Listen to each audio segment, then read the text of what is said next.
So let me see where I drafted that.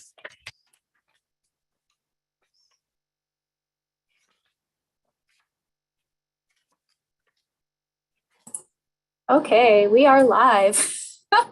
Sorry for the technical difficulties, you guys. I haven't really been present here. Well, we understand you've been troubleshooting, so that's good. Yeah. We got it Okay, sorted. let's see. Keiko's computer was too suspicious to do What? the YouTube live. So I guess that's where we're at. So let me see. So both Bill and Pete are scheduled to be here, correct? Mhm. Okay, Yeah. let me just touch base so we can go ahead and get going here. Hi, this is Pete. I'm present and I can't get my computer to hook up, so I'm going to be audio. Okay, but that's perfect. I think that Aloha. gives us, I'll go back to mute. Aloha, Pete. So Yeah, but actually, if that gives us have- quorum. no, if we don't have video, it doesn't count for quorum per the Sunshine Law. That's the new law, right? Okay, so we still need Bill. He just Oh. emailed me for the link. He just so let emailed me- you? Yeah. And it Speak of the says- devil. He wants the link. So maybe we'll get him in here. Okay, Yeah, I'll get back on my cordless and see if I can get the computer going. okay, that'd be great, Pete. Plus it'd be nice to see you. Hi, Kevin.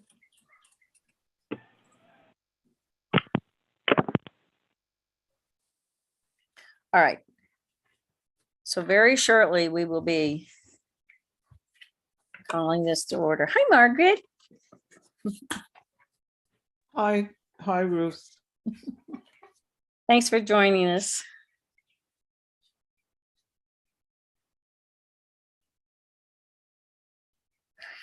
Heather, did we get to any, were you able to play with anybody doing this little fun chat thing? Not enough of us were there. What you were talking about doing at 4:45? That didn't happen. Oh no, it almost felt like an intervention because it was us staff and then I can't remember. I was like, welcome to the meeting. Okay. All right. Sorry, I'm totally sidetracked right now. I've got emails coming in, people wanting the Zoom link. Totally So understand. I'm here and I'm not here.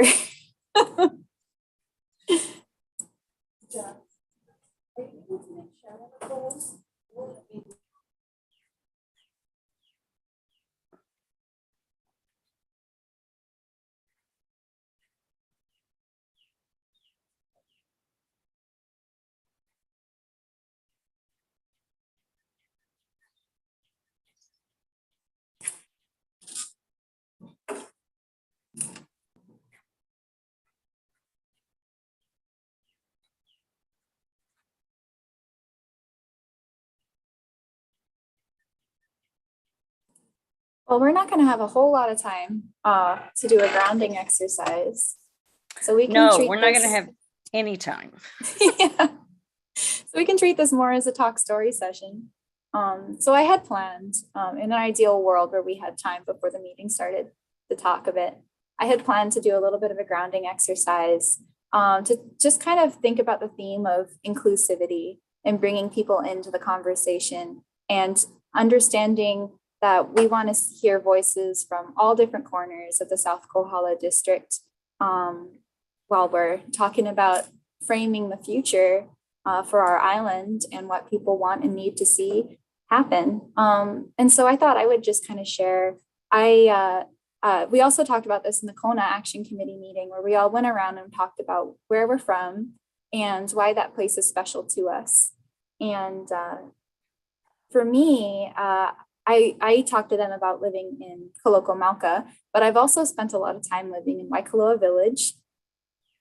And I think the things that I think fondly of when I think of Waikoloa Village, I think about the packs of turkeys that patrol the neighborhood as if they own the place and gobble at everybody as they walk by, as they drive by and walk in the middle of the street. So you can't actually drive. You have to like stop and wait for them to decide when they're going to let you drive through.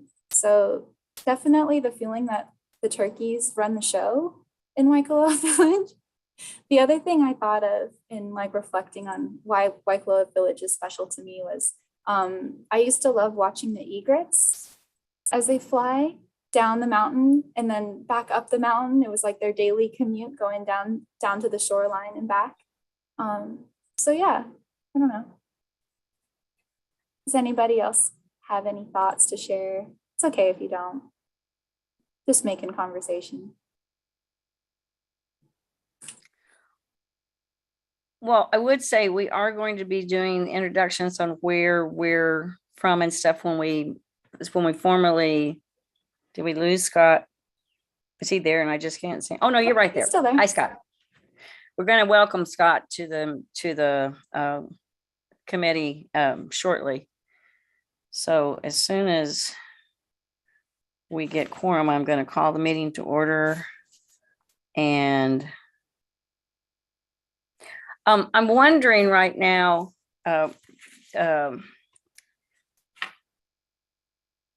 would it be all right, Keiko, would it be okay if you shared the governor's proclamation now, and then Heather, if you went into the thing on the ground rules on the Zoom meeting, because that is something Bill is familiar with, so when he comes in, we'll be okay. Why don't we go ahead and get that done, okay? And then I'll Sounds call it great. to order and all that, okay. And so this is just something that we read before every meeting, and come March 25th, maybe we won't have to read this anymore. Pursuant to the governor's proclamation related to the Sunshine Law in-person meetings dated January 26, 2022, the requirement to have at least one in-person meeting location has been suspended through March 25th, 2022. So no in-person location will be provided during this period unless the suspension is earlier terminated or suspended by a separate proclamation. Okay. Members of the public have the option to watch the South Kohala Action Committee meeting live on the Planning Department's YouTube channel, or if interested in testifying, there is access by Zoom link. And so we're happy to have Margaret Willie with us here today. And we just appreciate your patience as we continue to navigate through this. And then, so tonight you'll see your Zoom support team is myself and Heather and Jazz. And then I'm gonna turn it over to Heather to go over some just friendly reminders for tonight. Thank you. Aloha, everybody. So we have folks here on Zoom with us. I actually haven't checked if we have people on YouTube. Oh yeah, we got a couple of people on YouTube too. So we have a couple of ground rules that just kind of help us to know that we're all understanding the frameworks and how we communicate with one another on this digital platform. So if you're here with us on Zoom, please remain muted and minimize distractions so that you don't take away from the person that's speaking. If you would like to speak, and of course, you know, we speak pretty conversationally on here, but you can raise your hand physically to get attention. You can also use the raise hand function on Zoom to get recognition by the chair. Please note that the Zoom chat function is not readily viewable by the public, so it may not also be reflected in the official meeting minutes. Members of the public that are here with us today, please feel free to use the Zoom chat function if you have thoughts to share. Your input's definitely valued, and we'll note it down as planning staff. However, if you wish to, you're also encouraged to sign up to provide testimony. So you can speak verbally with the committee as well. If you're joining us from YouTube, please feel free to leave a comment in the chat box area. So the same thing applies here. We may not be able to incorporate everything in the chat into our meeting tonight. We also may not be able to respond to everything that happens in the YouTube chat during the meeting, although we certainly try. We feel strongly about, bringing in and hearing public feedback. So please, feel free to contact us.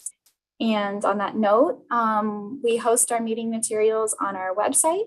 We send out email reminders to folks to our mailing list. We're also available by phone, email. You can come see us at the planning department and talk story. Definitely, we try our best to be accessible. So with that being said, does anybody have any questions about our Zoom call here? I don't see anybody. Do we have quorum? Yes, we Is have Ruth- quorum, but people need to turn on, we've only got 3 members pictured and we need 6. So Kevin and Bill need to turn theirs on. Let's see. I'm here, Karen's here, Scott's here. So Kevin and Bill, we need you to turn on your screen. That gives us 5, right? Mhm. Sorry, Okay, Pete, so that's what we Pete need. Hendricks here, and I'm still trying to get on the computer, but I'm present audio. Unfortunately, I haven't been able to make the computer work. Right, and Pete, you can stay that way. So now, Bill, thank you for joining us visually. And then Kevin, we need you to, turn your screen there. All right, I'd like to call the meeting to order at 5:16 p.m. And we'll go ahead. Oh, by the way, I knew someone else was missing. Heather or somebody, Tristy is texting me. I can't find the link for tonight's meeting. So I can can somebody? email her. Yeah, I'd text her. I would text her.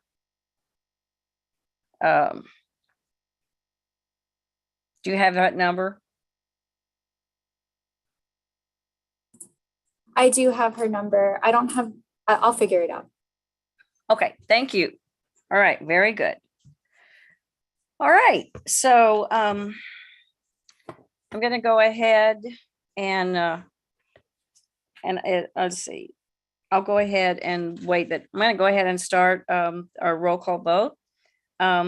Just a reminder that when we are doing this, if you have someone in the house, you need to let us know that. And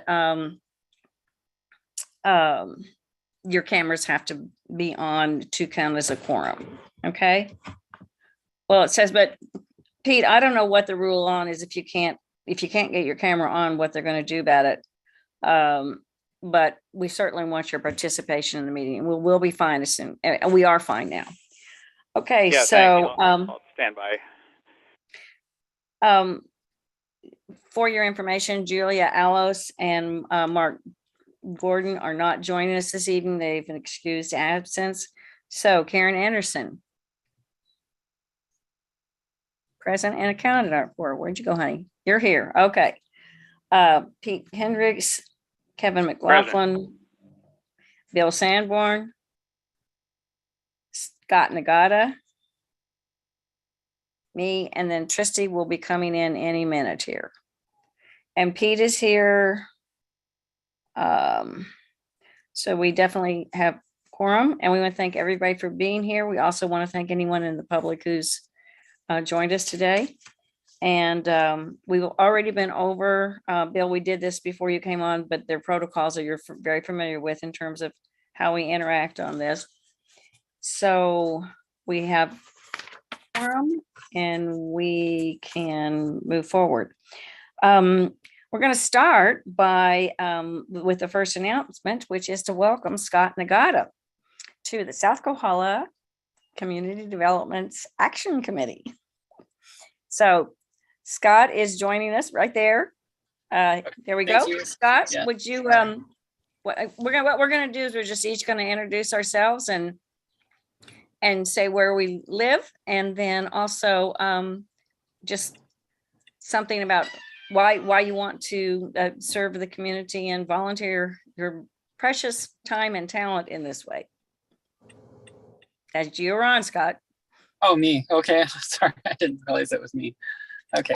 Well, my name is Scott Nagata, and I'm really excited to be here with this. Hang on. I pulled off to the side of the road here. Yeah. Paul's Scott's driving. Yeah, sorry. Hang on just a second here. But anyway, let's see. I'm from Waimea. I've lived there for about 10 years now. Before that, we were on Oahu and in Kaneohe, Windward Side. But been here for about 10 years. I have my wife, her name is Angela. She's the island's deaf education specialist. And I have 3 sons. One's a teenager, the other 2 are a little bit younger. But, yeah, 3 boys, and they're enjoying living here quite a lot, actually, on this island. And we live on the west side of, I don't know if you're familiar with that so much, but we're a white road, which has a hike, actually, back into YPO Valley, but there's still people that come through there, which is fine with me. I'm looking forward to, learning a little bit more about Waimea and South Kohala planning.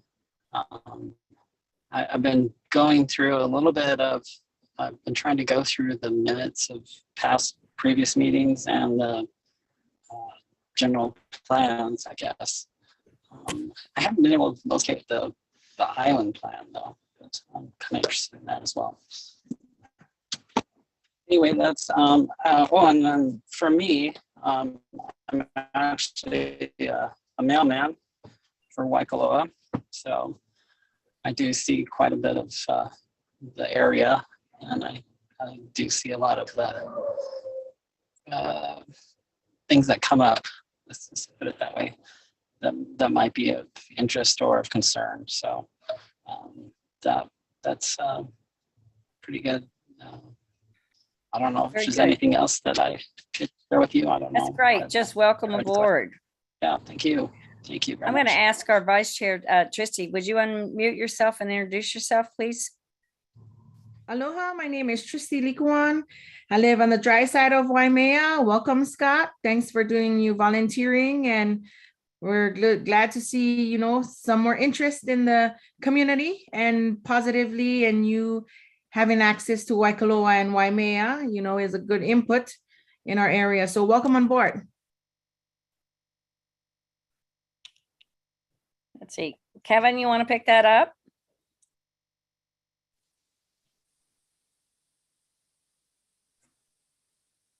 Can't hear you.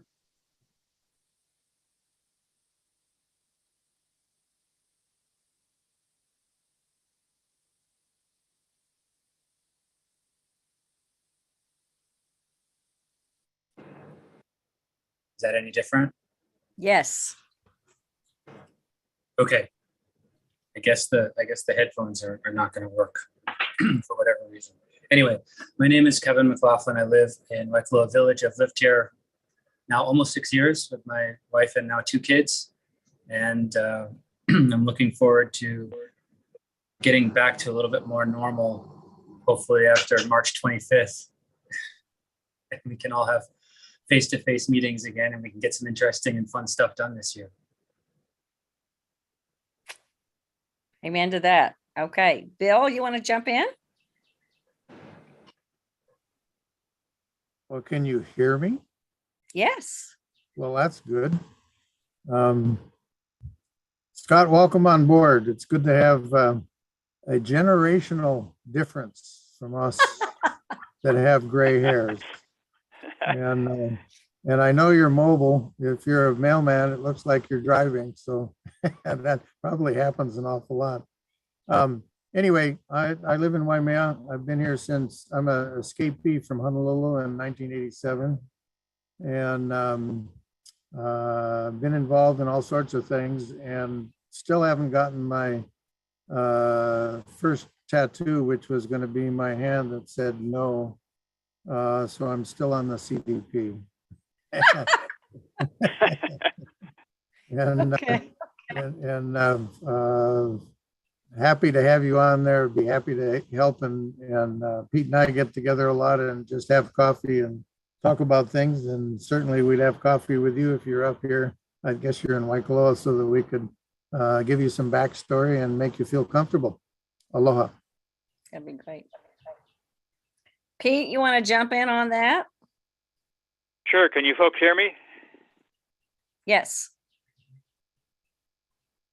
Okay. Welcome aboard, Scott. I've been out here in Pu'ukapu overlooking the last Twine Homes pasture in Waipio since 1969, within a mile. A couple different houses.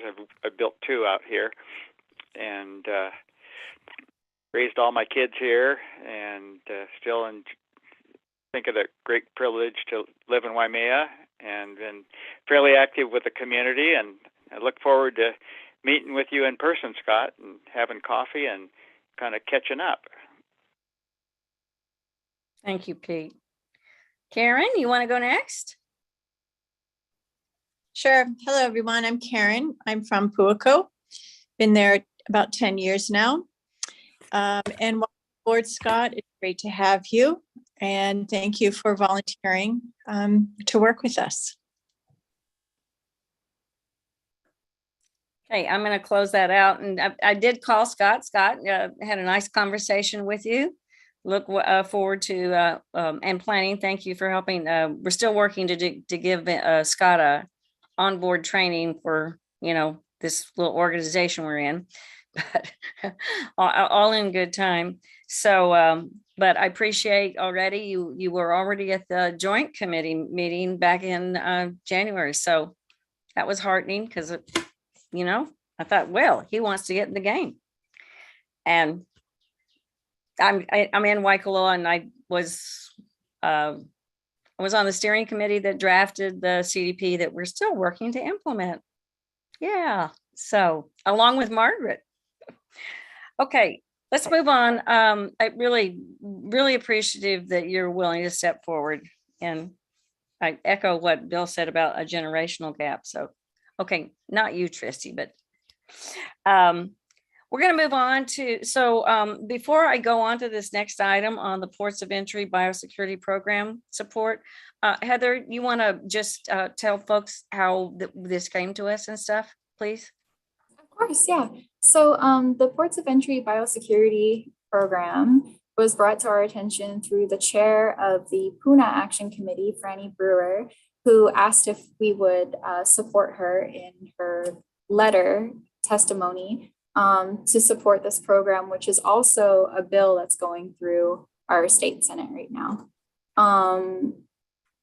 So we passed this letter in the Puna Action Committee meeting, and part of the conversation that came up from the Puna AC members were that this is really has island-wide impacts, and it's an island-wide initiative. And so they asked us if we'd be willing to bring it forward to other action committees. So that's where we came to. And so we introduced it to you folks and Kona, and tomorrow we'll be introducing it to Hamakua as well. So. Thank you. So Heather brought this. I actually stopped by the planning department. I went over to Volcano. I stopped by the planning department. Never had been in the planning department in Hilo. Met with Jazz and Heather. It was great. Got to shake the director's hand. Never met him in person.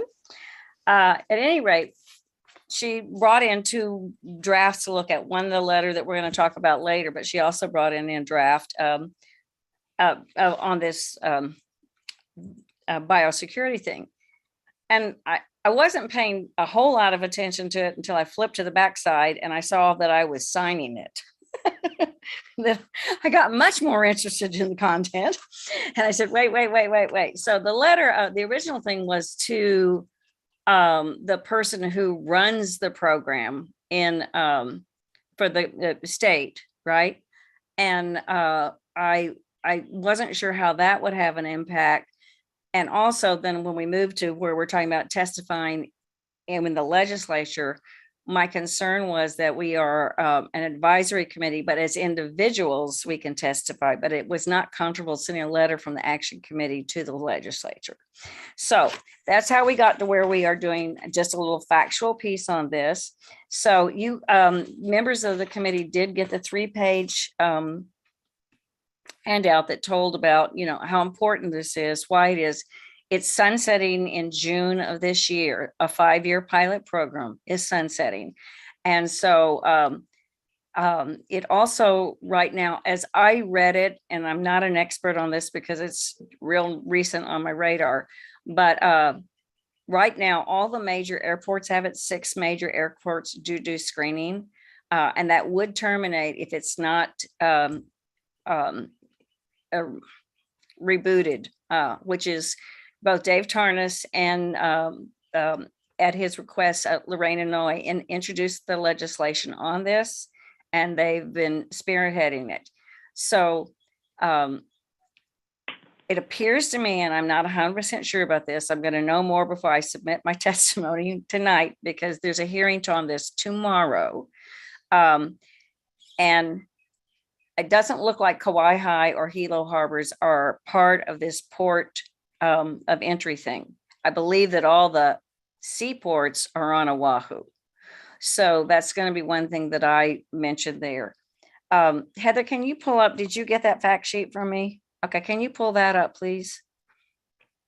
So this is just a real quick and dirty fact sheet that I did, especially with the help of, and I've credited her there up at the top on interacting with the state legislature, Zoe from Representative Tarn's office, which is great in sending me all this information. So the first link is just about plugging in to what, knowing how to testify and track on bills and what you need to do. All of these links, and this will be going out to action committee members by email and anybody else, but it will also be on our website, this thing. So basically, now that I've clicked and done all these things, and this is suggestions on doing written testimony. The first, so in the House, in the Senate was referred to 3 committees. It's been out, it's passed, and it did the crossover procedure already. It's sitting in the committee that Dave Tarnas chairs, the Water and Land Committee, and they were holding hearings on that and several other pieces of legislation tomorrow. The deadline for submitting written testimony was this morning at 8:30 a.m. So I'm going to submit mine late tonight, but do encourage you to either drop a note. When I talk to Tarnas's office, it's very helpful to have a lot of community support and swell. And then also, I think if there's any way in when you do your testimony, if you're willing to take the time to do that, if you can kind of tailor it a little bit to the kinds of things that we have seen, problems we've seen with invasive species in our area, and also why we would certainly want Kauai High Harbor and also Hilo Harbor as part of the inspection point, because that's in our backyard. So if you're interested in doing that as an individual, please follow up on that. And we're going to let the Puna people know that this is how we're supporting them in their efforts. So any questions on that? I have a question. Yes, ma'am. If there is a process for the ports in Oahu, do these ships go to Oahu in a general and then disperse to other islands, or do we get direct ships coming to the Kauai and Hilo harbors? Okay, that's a great question. And we do have some ships that come directly from the mainland or other places into both Hilo and Kauai High. So there's the ships that come in here are not ones necessarily that go to Oahu first and then get shipped over on another ship. So that, and I may need to stand corrected on that, but that's my understanding. I know someone else may know more about that, but my understanding is that we do get things that come directly here.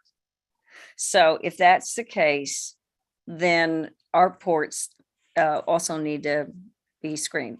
And that's either true or it's not true. So like I say, by the time I submit my testimony, I hope I can research that and find it out. So any other questions or comments? I do have a comment. Reading through this summary of the program, I don't know who drafted it. Did it say who drafted it? Yeah, It doesn't just, in any case, if we can give them some feedback, I don't know. The pamphlet describes what the program does, describes the pests, but doesn't include any specific details about anything they've actually done. Like, have they actually successfully intercepted an invasive species and dealt with it, or is it all hypothetical? And I, in principle, agree with the program and support it, but we ran a 5-year program at some cost. I think that it would be wise for someone who's writing a pamphlet like this to include some specific actual information about some successes the program had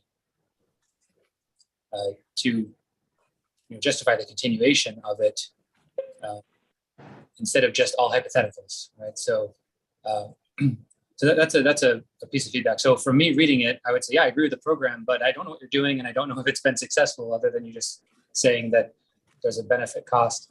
And then there's a critical typo in the overall benefit cost section of the pamphlet here, which says these benefits are expected to be many times larger than the benefits to the airport. But I think they meant costs to the airport, which would. Yes, I saw it's like it's a real high ratio number, like 1 to 110 to 1. But then there's a 110 typo in to the last 1. sentence. So, Yes. so I don't know. I'm just looking at this for the first time, looking through this and saying, what are my thoughts? Like, looks like a good program, but I don't understand it. And then it also seems to me strange that they can monitor 6 airports effectively for 4 plus, so 6 species, and they can monitor 6 airports and 2 seaports for an annual budget of roughly $500,000. I don't know. I don't know how you do that across all the islands and and do that really effectively at that cost, right? So that's why I'm commenting on, it'd be nice to know how they do it, like really what they're doing and interventions they've actually done, so we can understand how for $500,000, which sounds like we can't be looking at more like, I don't know, 8 people or something, or 10 people or something, right?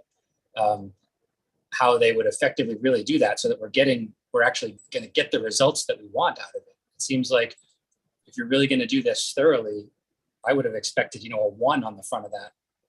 Yeah. Of the budget, right? So anyway, that's just my read of it. It looks like a good program. I think it's, there are some really potentially destructive pests that could be introduced that would be good to not have those problems here. We have enough challenges, right? But I would like to really make sure that it's actually going to be able to achieve the goals. I think that's great feedback, which I would expect nothing less from you. And I really am going to do some testimony, and I have on this. The author of this, if you look on the 3rd page of that, I believe is Layla Kaufman, who is the Mamalu Poi coordinator, and that's what this program is now called. And you're 100% correct. They did not provide any in this. They did not.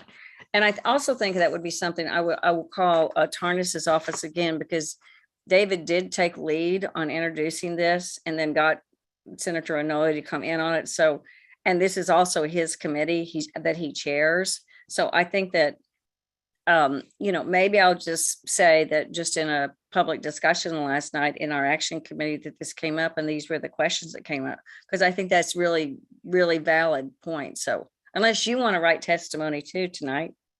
Oh, your kids. Okay. Never mind. You're getting this is as much time as unfortunately I'm able to give tonight. This is it. Okay. All right. Good. Do you mind if I cockroach some of your ideas though? Of course, please do. Okay. All right. Anybody else? Okay. So now that we've done that, let's move on. Oh, one other thing I just wanted to mention. When I looked at this with planning, there were amendments that happened in the Senate that kind of freaked me out. And Heather, I don't remember if I got back to you on this, but there was one of the things they did was in the original legislation, there was a specific sum mentioned in there. So this is both an authorization of the program and then an appropriation. So it's both it went through Ways and Means over there, and it'll go through House Finance. So there'll be the Water and Land hearing is tomorrow, but the the House Finance Committee will be not before a couple of weeks. It has to be before April the 8th. But anyway, they had two things in there that kind of jumped out at us, right, Heather? It says the effective date is July 1, 2050. And we went, well, we could all be dead from invasive species by then. So when I talked to the senator's office about that, they said they specifically put this in here because that forces, if the House and the Senate pass exactly the same bills, there won't be a conference, and they do want a conference. So the House will pass whatever they pass, and the Senate and the House will sit down together and come up with a decision on the real implementation date and the solid amount of money that will be used. But I like your questions on, because it doesn't seem like that much money for this big of a problem, especially in 2015, the state legislature identified invasive species as the #1 problem in the state. So it's the #1 problem in the state. We probably need to, okay. So now let's move on. Put all these little fun things away. Let me find out where I am. Okay. So our next thing is we're going to move into, oh, yes. Yep, right here we are. Okay, so we've been through that.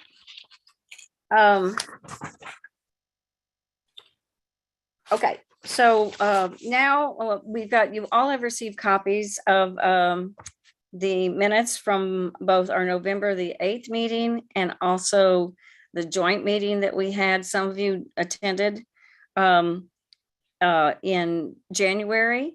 So I would entertain a motion to accept the November meeting, and we'll be doing Robert's rules. Once we get the motion and we agree to discuss it, then we can offer any changes or suggestions. So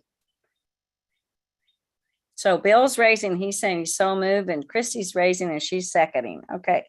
So the motion is now on the table. I've already mentioned this to Heather, but one of the things we're going to do is just correct some typos that are in there. So that will be, this is in the November meetings. Does anybody have any other changes or amendments to those minutes from the November 8th meeting?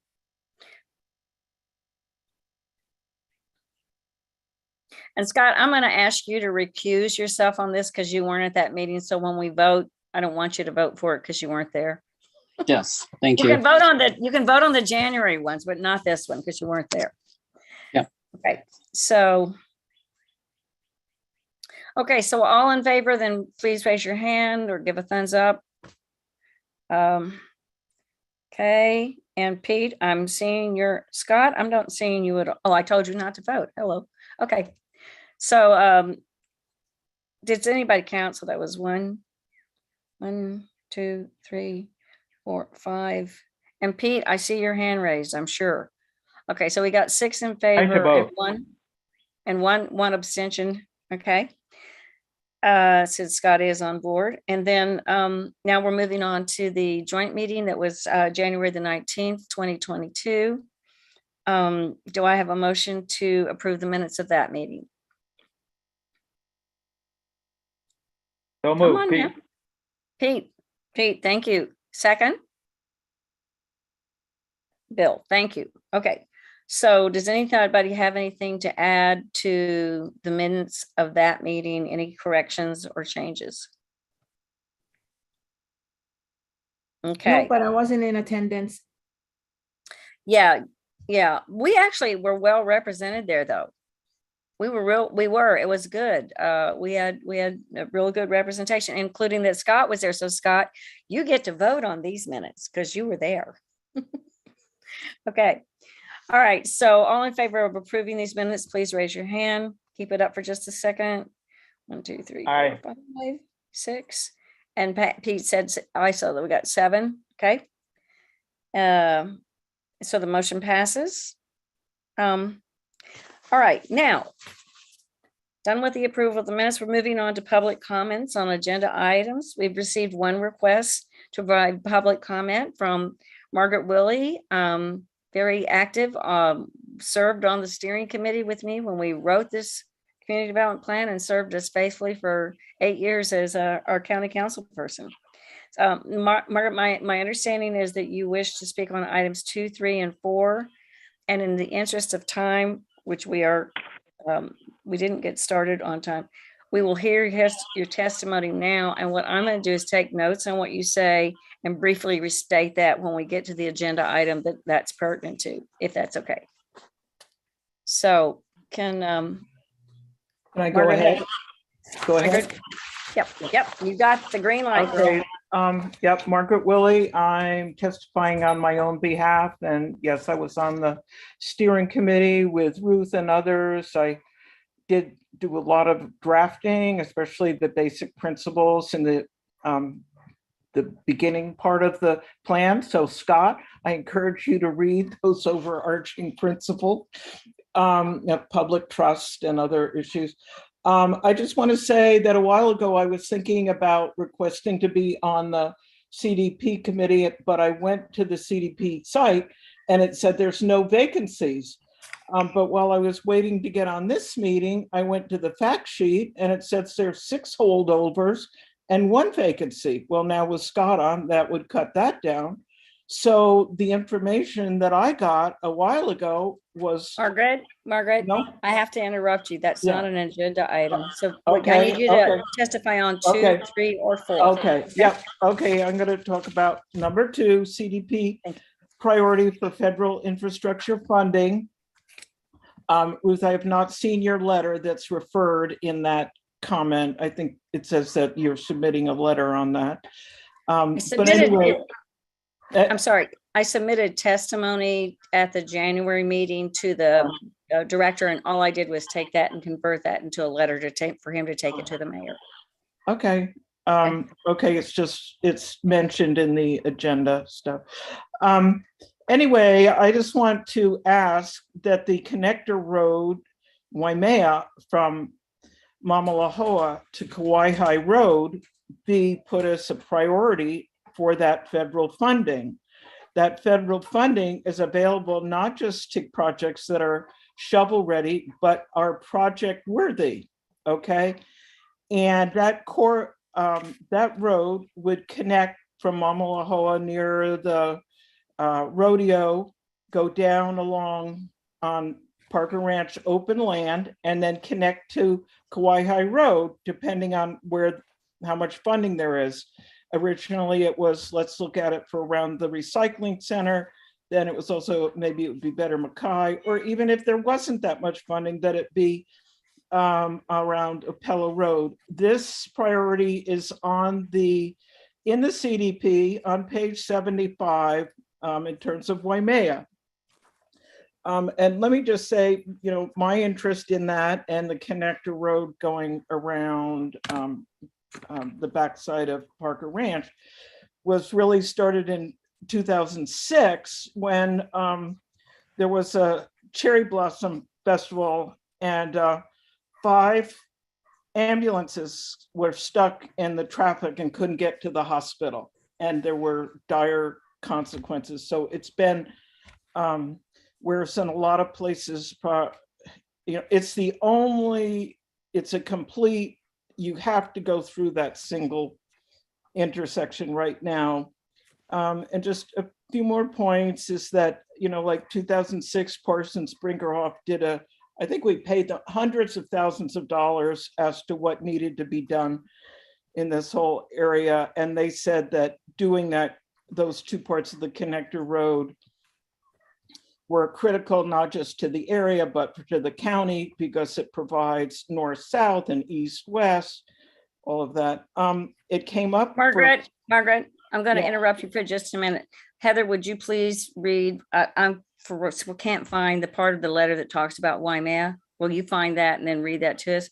And Margaret, I want to tell you, we're 3.5 minutes into your testimony so far, and we're on item 2. So can you read what we, hold on, because I know you haven't seen the letter. You want me to hold on? Yeah, I'm not counting this against in terms of your testifying time. There we go. So here, Margaret, you see there on the screen, so that what we have in there about Waimea right now, and that this is what, when we get to the agenda item, this is what we're going to be working on. And I took this straight from the CDP, and like you said, well, I got it from page 75 and 76. Yeah. So It says to provide transportation and circulation implement the short-term traffic mitigation improvements in and around Waimea Center. B, design and construct the Parker Ranch Connector Road. C, design and construct the The Lolamilo Lolamilo Connector Road. Connector Road is what I'm talking about. Is The how- Lolamilo, so okay, there. okay. So you know, and And I'll then- just finish up Okay. here. You know, there was a STIP vote and everyone in the community when that happened supported this, but then they said there's no big enough funding source. So try to do some Band-Aid projects. Same thing with talking on the South Kohala, a number of the, like the Waikoloa projects, I kept saying, well, why aren't we working on this one on Waimea? And they said, because they have a funding, they can move forward with current funding paths, whereas the Lolamilo, I'll call it that, Connector Road would need such a chunk of money that we couldn't do it. So I Okay. just encourage that, and thank you very much for the entire island. It would benefit. Thank you, Ruth. Okay, very good. And I don't have, that's fine. I know you have short time and like. We're real short on time, and I'm sorry we're So real short that's on. fine. I think that's my most important, what I have to say. And the other is sort of working through, you guys are meeting and discussing things. So you Right. know where it is and what I think. Yeah, that's the most substantive one. The other ones we're going to doing are more context instead of content. Right. Items 3 and 4 are both more context on how we're going to work and where we're going to focus our priorities. But this one is the one that, yeah, we know this money is not going to see it in. So thank you very much for your testimony. I thank it so much. And I thank you so much for your long-term commitment to the community. Really appreciate it. Okay, thanks, Ruth. Okay, so we're going to move on. Okay, so we're going to move on. And now I'm going to welcome Sharon Hirota. Ruth, can I Sharon? interrupt you for a Huh? second? Can I interrupt you for a second? You may, of course. Okay, Scott put a question in the chat box. I'm not sure how you want to address that. Oh, well, hey, folks, this is what I don't check in the meeting. So all right. Sorry, if I can just jump in real quickly, Sure. because there's no motion on the table and we're not at that business agenda or that business item yet. I think we'll hold Scott's comment, and then once there's a motion on the table and you guys are free to discuss the letter, then we can bring up Scott's comment for sure. Great. Thank you. So that we will do that in item number 2. Item number 1 under our business is to hear from Sharon. And then item number 2 will be to do that, and we'll race it. Thank you for monitoring the chat, because I can't walk and chew gum at the same time. So anyway, so Sharon is from the County Office of Housing and Community Development. She's going to share with us about several programs, including the emergency rental assistance, the homeowners assistance, the landlord tenant mediation center, financial empowerment service, and the recently launched coordination center. And this is an informational briefing that we're getting from her. Action committee members are encouraged to share these programs within your network as you know about them.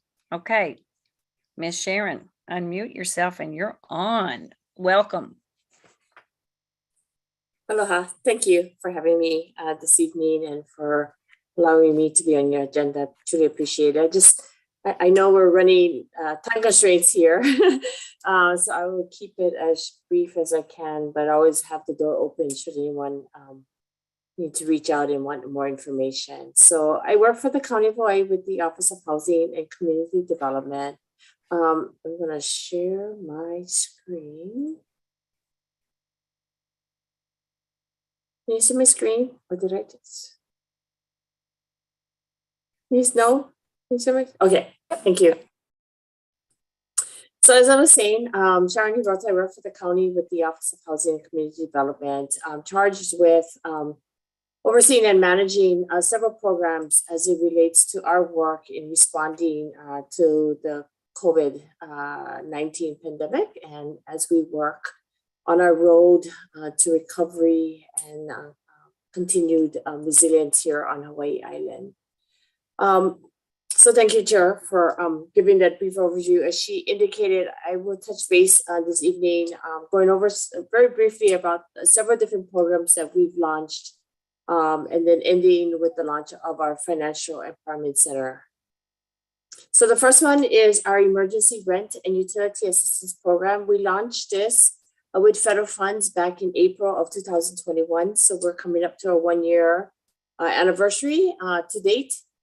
As of last week, we paid out over 1,800 unduplicated household island-wide, paying out more than $13.6 million in financial assistance in rent and utilities, allowing those households or families that fell behind due to loss of job, reduction in hours, or unable to find jobs.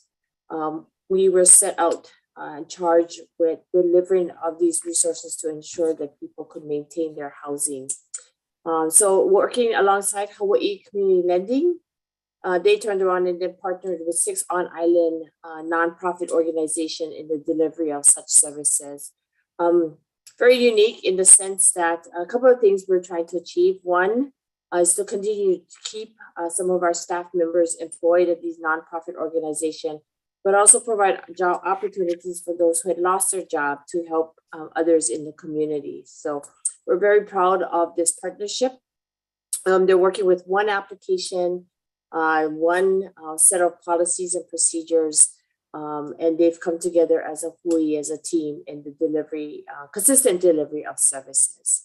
I will share the slide deck with Keiko, and then she can send it out to you. Each of the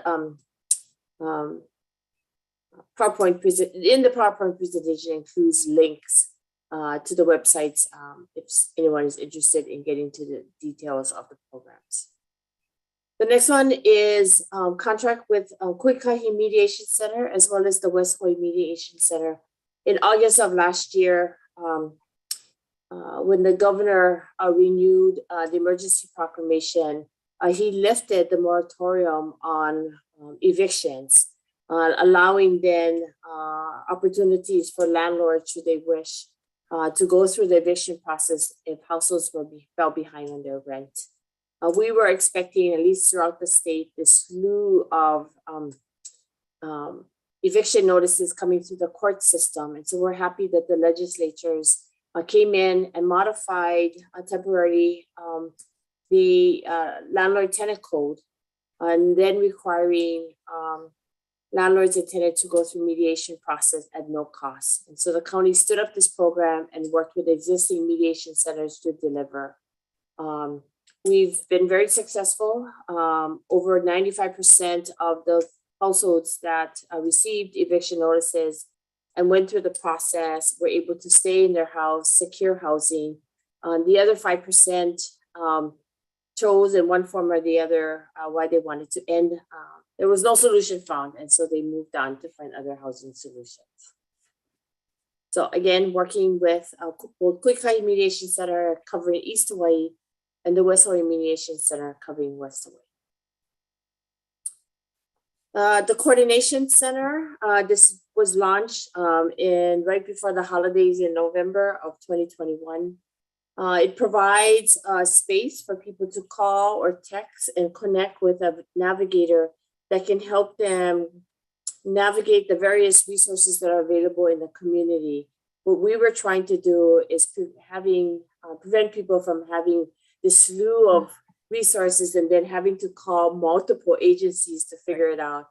But how do we connect with one agency who then would be able to hear from the family or the community members what their situation is, and then help them navigate based on their knowledge what is available out there, and hopefully minimize the having to call for one if they're not being turned down or being redirected. We're seeing an increase in the number of calls coming into the Coordination Center. And we're seeing that people are still trying and struggling to find resources to remain housing stable or just family stabilization. The next one is our Homeowner Assistance Program. So we've launched, as I said, the rental assistance. And we heard from the community about homeowners who were in dire need of financial assistance. So with federal funds that were given to us, we launched the Homeowner Assistance Program. Our county, as well as Kauai County, was the first to launch back in October of last year.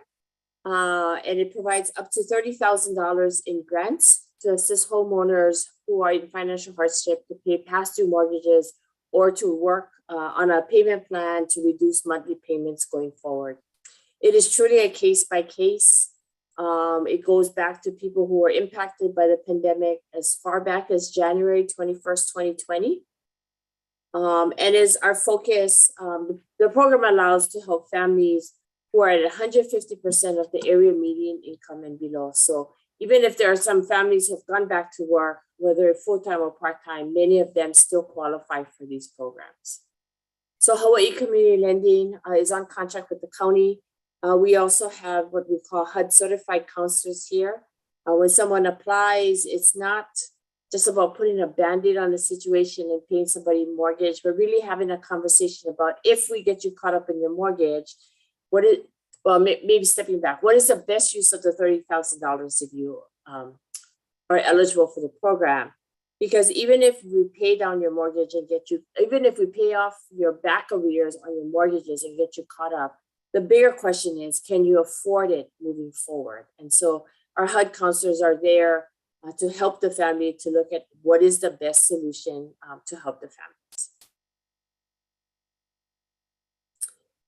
And then lastly, just in conjunction with everything that's been going on in the nation as well and on our island, as we respond to the pandemic, we launched the Financial Empowerment Centers. We have two organizations, Hawaii First Federal Credit Union and Hawaiian Community Assets, who have stepped up and partnered with the county.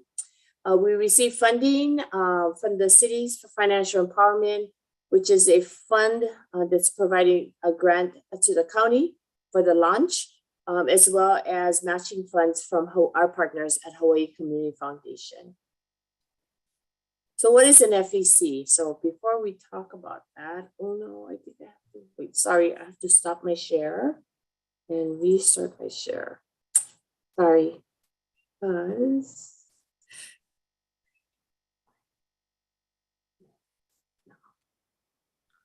Okay.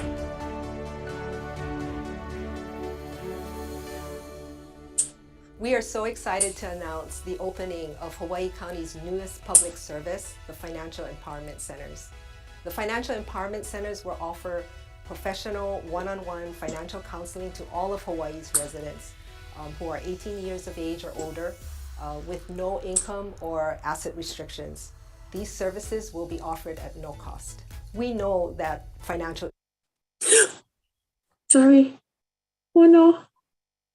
issues can be complicated, and sometimes folks just need a little help to navigate the services that can be challenging on their own. So the centers will be staffed with trained financial counselors who can help residents manage their money, decrease their debt, increase their savings, establish credit, and access all of the other services that will be offered at the centers. Hawaii Community Foundation is using a change framework to identify where the biggest gaps are in our community, where the needs are.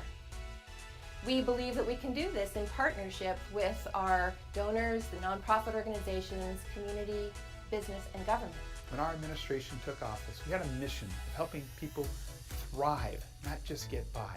But it's hard to thrive if you're struggling with debt, if you're trying to make ends meet, if you're trying to just put food on the table, or you're trying to get into school and looking for grants or funding to do that. Financial Empowerment Centers are there to help you get a leg up, to help you thrive, to help you find financial stability. This is our chance to get our leg up in life, to create financial stability for our keiki and their keiki to come. Please visit one of the links on the screen or call the number to request an appointment today. We'll see you soon. Aloha.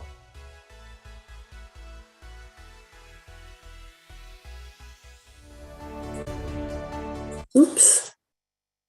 So just a short clip from our housing administrator, Susan Coons, as well as the mayor and their support of the launch of the FEC back in late last year. And so when we stepped back and we looked at the design of the Financial Empowerment Center, I will tell you, we are the first in the state of Hawaii to launch such services. And we really worked with other municipalities throughout the United States. There are over 30 cities that have launched FECs within their community, varying from very large communities to rural. We are one of the few rural communities to launch an FEC. So we held a number of community meetings, talking with our partners, advocates, and really trying to figure out what would be the best design of the FEC for Hawaii Island. And as I mentioned before, it takes a lot of partnerships and collaboration. So with Hawaii First, Federal Credit Union, and Hawaiian Community Assets being our counseling partners, I'll go into who our community partners are, our funders, and more importantly, our training provider, Hawaii Community College, through its advanced program. What they were able to provide to us was took a curriculum that was built out of large metropolitan cities, including New York, and take that curriculum and infuse Hawaii, who we are as a state, who we are, what we value as a community, and infuse that into the delivery of the curriculum, and then turned around and then trained our counselors to provide such services. The FEC or the CFE fund said you can do that, but we're not going to change the certification. And I'm happy to announce that all of the counselors who went through Hawaii Community College advanced training also passed the certification testing moving forward. So elements of the FEC, it's one-on-one. They get to connect with a financial counselor. It's a public service to all of our residents. Professional, we're looking at opportunities to integrate the referral in and out of the FEC within our partners. We collect data. Our partners collect a lot of data. It's government branded and supported, but certainly not something that the county is driving except to support it. And we're looking for opportunities for sustainability to ensure that this continues to be a service offered as part of county's delivery of services. So just stepping back, when someone walks into the doors of the FEC, whether in person or virtually, they'll connect with a counselor and start the engagement, get to know each other and kind of do a financial health assessment and really work with the family for them to define their next steps. What does their plan? What are their milestones? And what are some of the outcomes that they want to achieve? And everyone that walks through the FEC certainly has their own plan, sets their own milestones, so no two are alike. So this just gives you some examples of the type of plans or milestones and or outcomes that we can help them, the FEC counselors can help our families achieve. So Sharon? Yes. I'm just wondering if you can wind this up. The other thing I just wanted to ask you is if you can share this PowerPoint with us through the planning, if you'll send this out to them. This is very good. It's very valuable what you're sharing. And we know that it's very important that we work as a conduit to get the information out there. So yes, I just have a couple more slides and I'm wrapping up. Great. Thank you very much. Yep. And so we look at our partners who have committed to working alongside the county in the delivery of services. And so you'll see from the screen a myriad of organizations that have said, let's figure this out and let's figure out how do we deliver services on behalf of our clients to and from the FEC. And lastly, I just wanted to show Hawaii First Federal Credit Union. I don't have updated pictures, but these are 3 of our 6 counselors that are working, all local individuals born and raised here within the state and now call Hawaii Island their home. So we're very fortunate to have them on board. And then lastly, as I said, if you're interested in learning more, if you're connected to another coalition or group and you want to, or just want to know more details, I will be sharing the slides through Keiko and her team and they can get it out.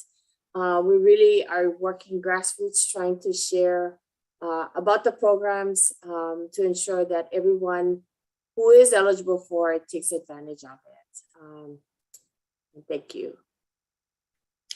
Thank you so much. And I just got to say, I'm really impressed by, for me, my comment is that I'm impressed by how many different routes you're coming to this, bring approaches you're using. I love the coordination center thing. I think that's super user friendly, and I'm sure the people really appreciate, because it's so hard when you got a zillion people to go to. And I was on the board of directors of West Y Mediation, so I know that they're great services. I'm not on it anymore, but I served for 6 years. So they're really on so many fronts are ways there. And, you know, oddly enough, there are some silver lining to the COVID situation that's kind of brought people to a very thoughtful spot. Anybody else want to chime in? Bill. Hi, Sharon. I have one quick question, and I know that it's probably one of the big ones, and that is there is a negative impression of Section 8 that has been out in the owners of properties from way back. I take care of owner representation of rental units, affordable rentals. And out of the gate from most owners is we don't take Section 8.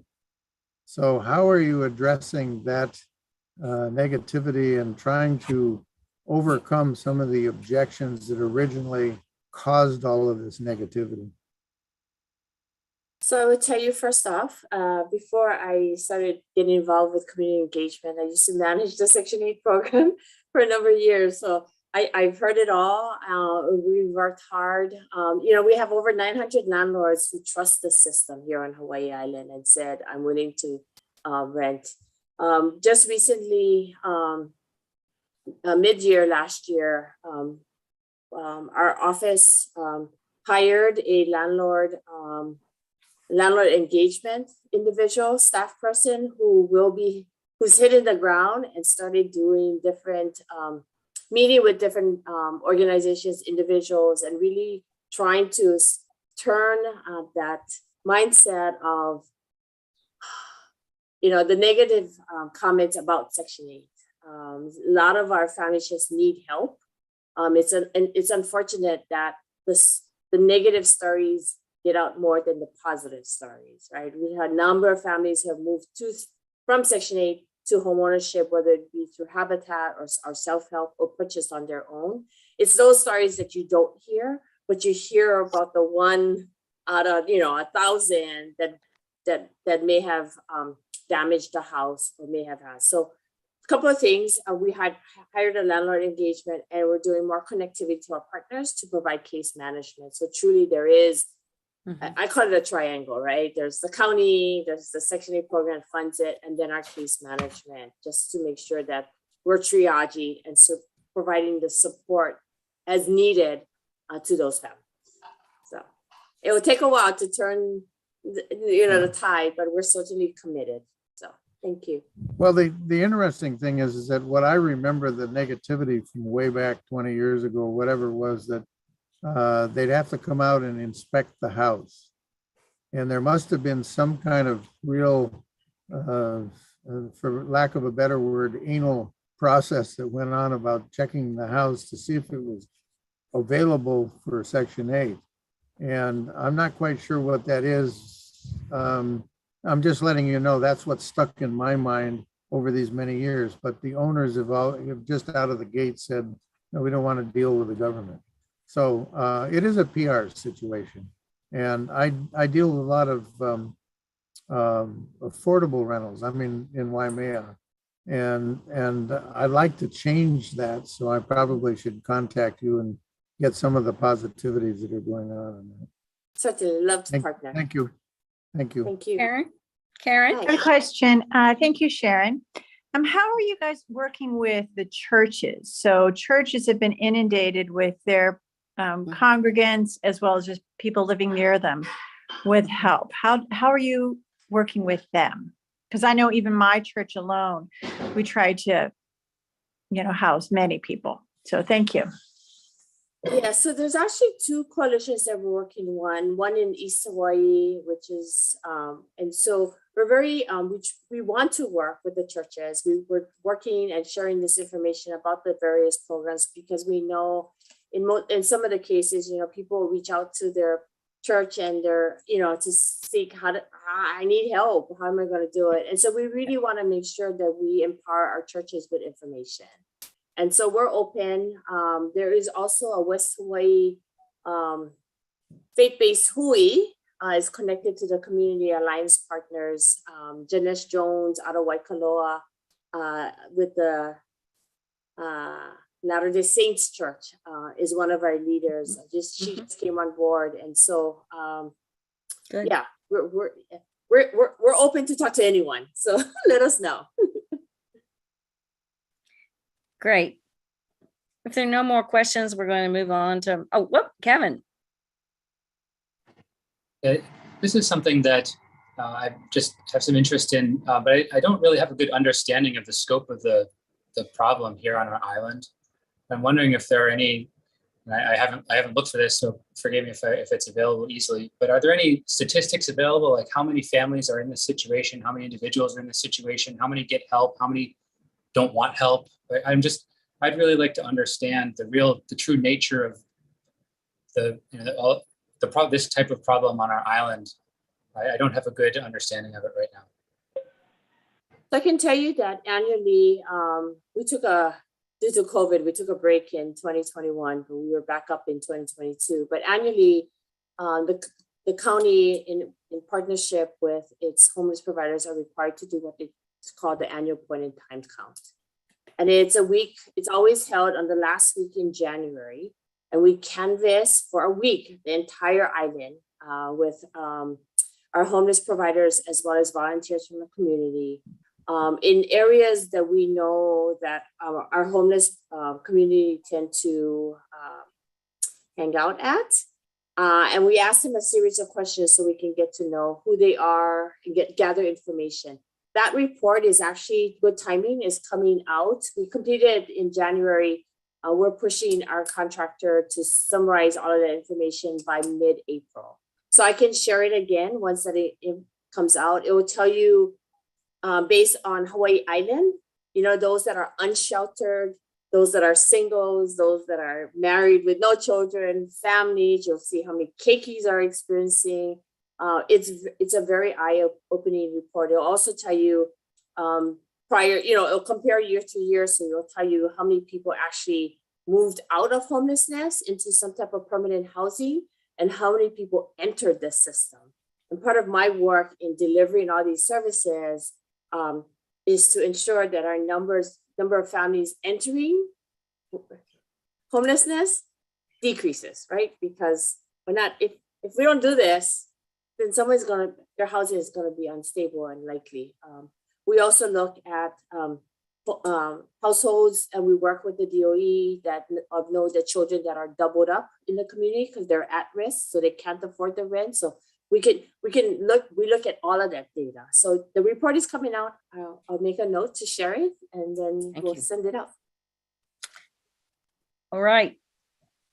I'm going to move ahead to item number 2. Sharon, again, thank you for joining us. Really appreciate it. Obviously, there's a lot of interest in what you're sharing. It's very important work, and we appreciate it. Yes, and I will share the power slides, and please, it has my email. Please contact, and mahalo for having me. Appreciate it. Yeah, thanks for coming. All right. Going to move on to item number 2, which is communication on the. This is the letter that actually. I drafted, it follows upon the testimony that I gave at the all of the AC's meeting in January when the director was there, really encouraging the mayor to turn and please look at the hard work that's been done by all of the CDPs to establish priorities on infrastructure and emergency preparedness, and to treat those as priorities in the communities where there is an established CDP, which is Puna and Kona and Hamakua, North and South Kohala and Hamakua. Who'd I leave out? Puna. Kau. Ka'u. There you go. So this simply takes that, and it is what I hope other action committees are doing, which is writing to the mayor about their own CDP. When I have discussed this, it's really asking a lot for a mayor that to be familiar with the details of our CDPs, and that's why I feel like it's our job to reiterate those things that were very much tied into those things from long ago. And so what the original letter that I drafted that went out to members, and then we made some changes. Heather worked with JoJo, and I understand JoJo's online now. Yeah, welcome JoJo, she's here. And from Kauai, a former member of an action committee member on this action committee, very involved, and she pointed out areas in Kauai where the bridges between the Heiau and up to Hawaiian homelands are really, there are 4 bridges that are so tight that if you have big trucks and bikers, somebody's got to move out of the way. So there's just really no bike lane at all. So we included that in this latest draft. Heather, am I right? The latest draft has that. The part, and Margaret came in and testified on this, the part that is, to me, most in need of being addressed. Oh yeah, and Karen and I were talking about this with regard to Puako, because again, I literally went into the CDP and pulled out the sections and noted what page they were on. So what we had said to mitigate the risk of disasters in Puako, by getting a Paniao evacuation. Karen says that there's been one, it's there in place. So we need to change that. I guess what I would ask you, Karen, so if that's been accomplished, why don't you talk about that just a minute, that particular thing, and then let us know if there's anything, because it's the only thing that I found in terms of this big thing on roads and bridges that I could find in the Puako section. So, Ruth, speak. I'm sorry to interrupt, but in order to entertain this discussion, we need a motion. I need a motion to accept to send. Thank you, Heather, for keeping me on protocol. So what do I say here? It says I will introduce, and then before we start the session, may I ask for a motion to finalize and send the letter? Motion. Motion. So moved. Karen moves, and then we need a second. Second, Tristy. Okay, Tristy. Okay, so now, thank you, Heather. We can talk about it. You're right. We can't talk about it before. Okay, Karen, you're on. Talk to us about Puako. The Puako has put in place a emergency evacuation several years ago due to the big fire that we had there years before that. There is a road that is gated off between Manalani and Puako. There's a gate or a lock at each end. The Puako Community Association is in charge of maintaining the lock and the gate on their side of the road, Manalani on their side of the road, as well as there's other fire break exits at different points along Puako. So this item has been fulfilled completely. Okay, and that's the great. Puako Community Association actively manages it. Okay, and then you said also the county shares that management? Yes, because that road crosses county land, Manalani land. It's a mixture of land. So the 3 organizations work together to keep it maintained. So I'm going to then suggest that we just strike number 1 on the draft of the thing, because good heavens, we should stand up and jump up and down. Let's stand up and jump up and down. Yes, let's celebrate when something gets done. So yes, it's all done. Okay. Thank you. Thank you very much. I'm so glad you are on our committee. The second one comes from the Waikoloa section.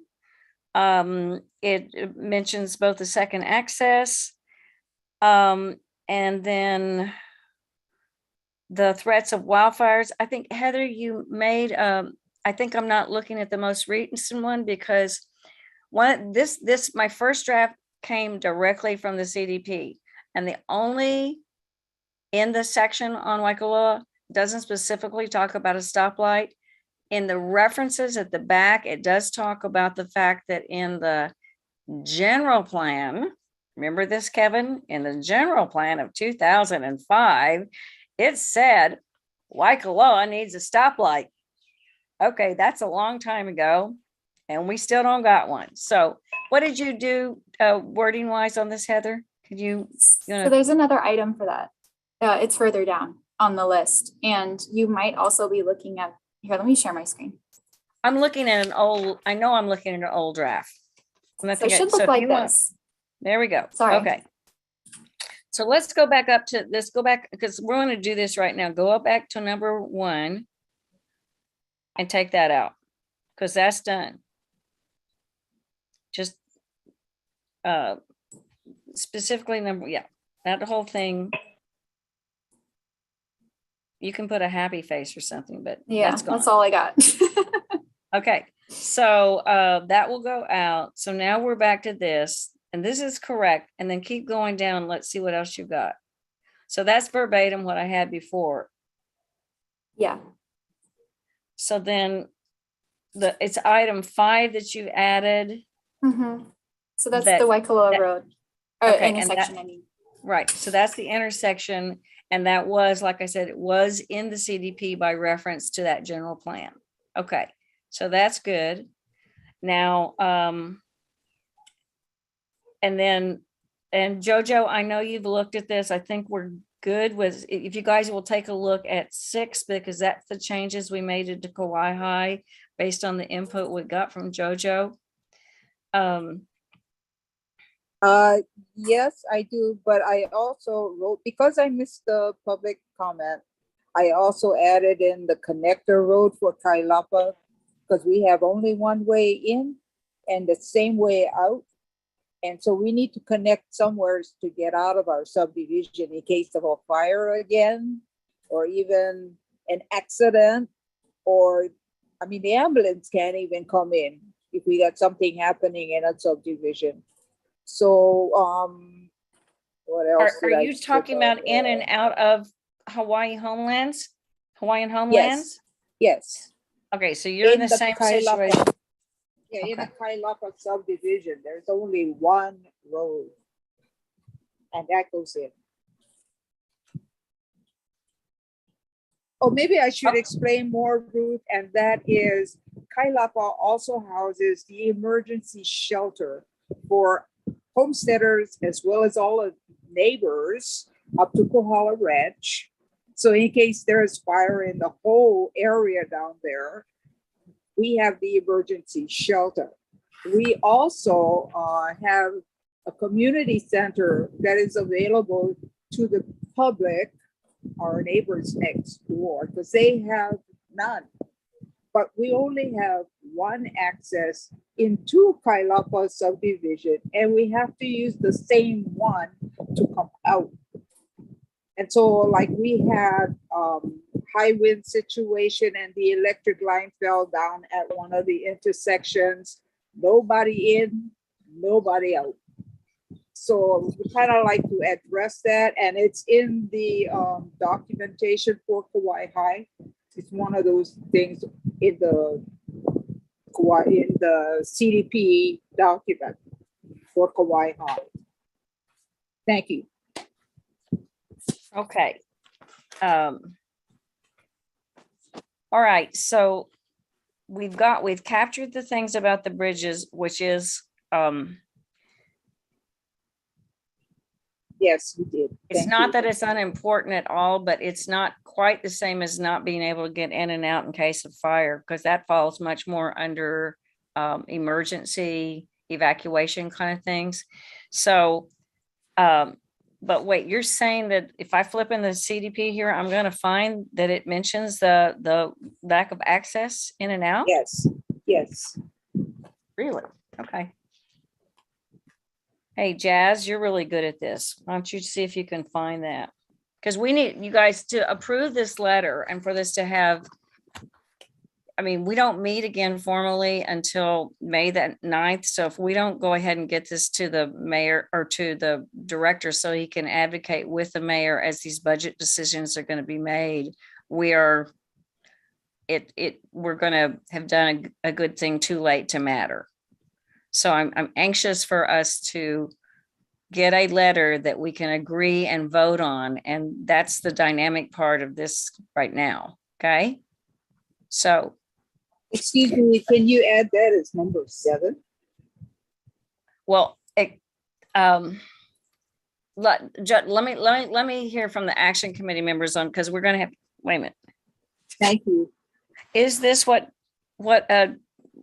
Scott, I don't know, is what you had a thing in the comment about, is this what JoJo's talking about?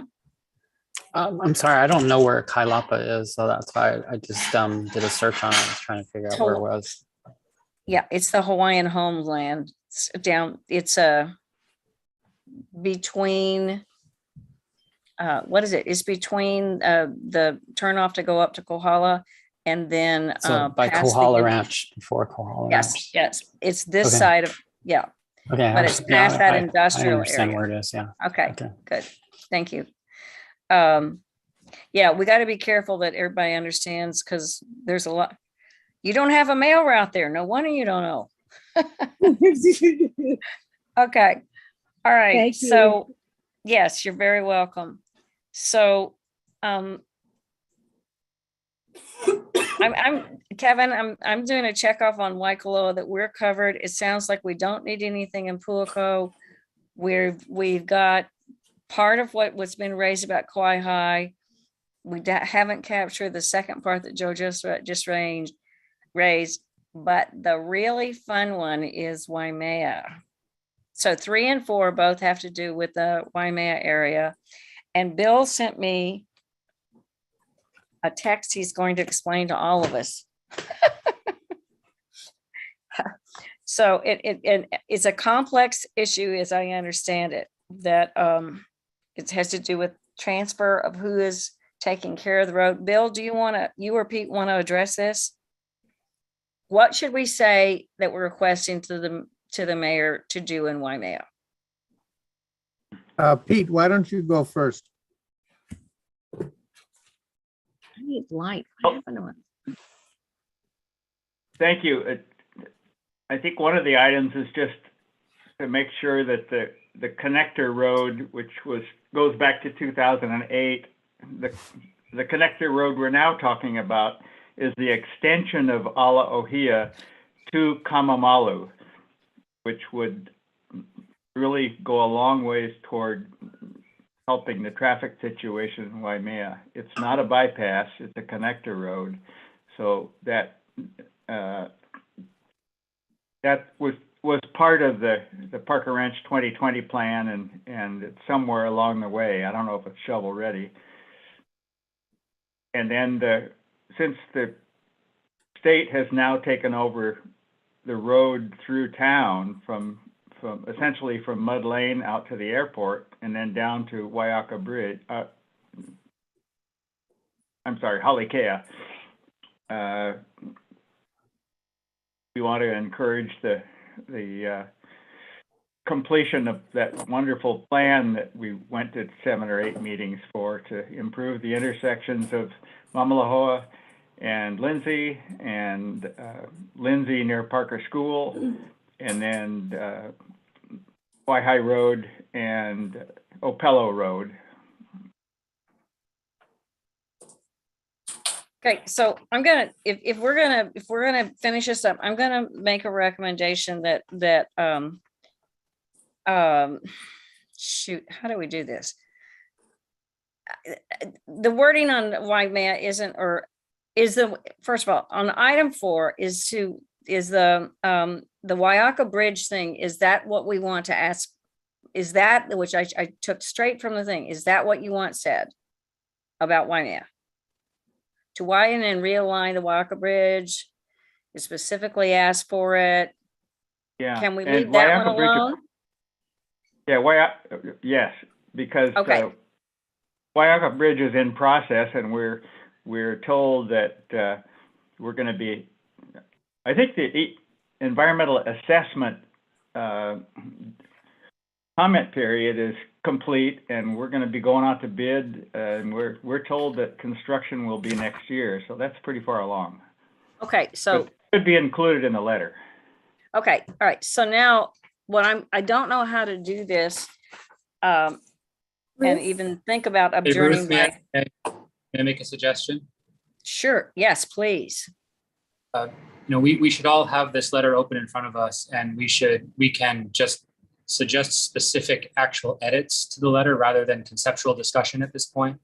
I think we have a letter here that we're discussing whether to approve or not. I think going back to a conceptual discussion is not going to get us to a conclusion quickly.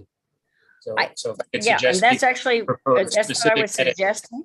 Yeah, would what I was benefit. suggesting is that maybe we move on to the next item where I honestly am asking Pete or Bill to go in and edit this to number 3 to say what needs to be said, and keep in mind what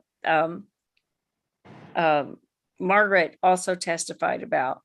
But if somebody can go in and clean up 3, and we can jump to,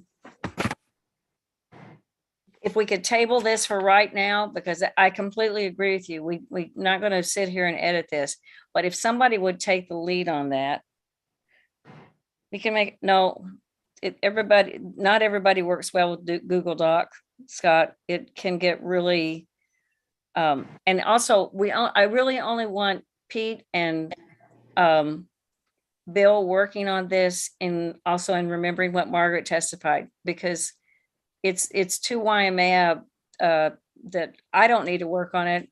Karen doesn't need to work on it. Kevin doesn't need to work on it. Tristy doesn't need to work on it. Those guys need to work on it. So, Thanks. but in the If interest Bill- of time, because it's 20, we have to make some decisions here.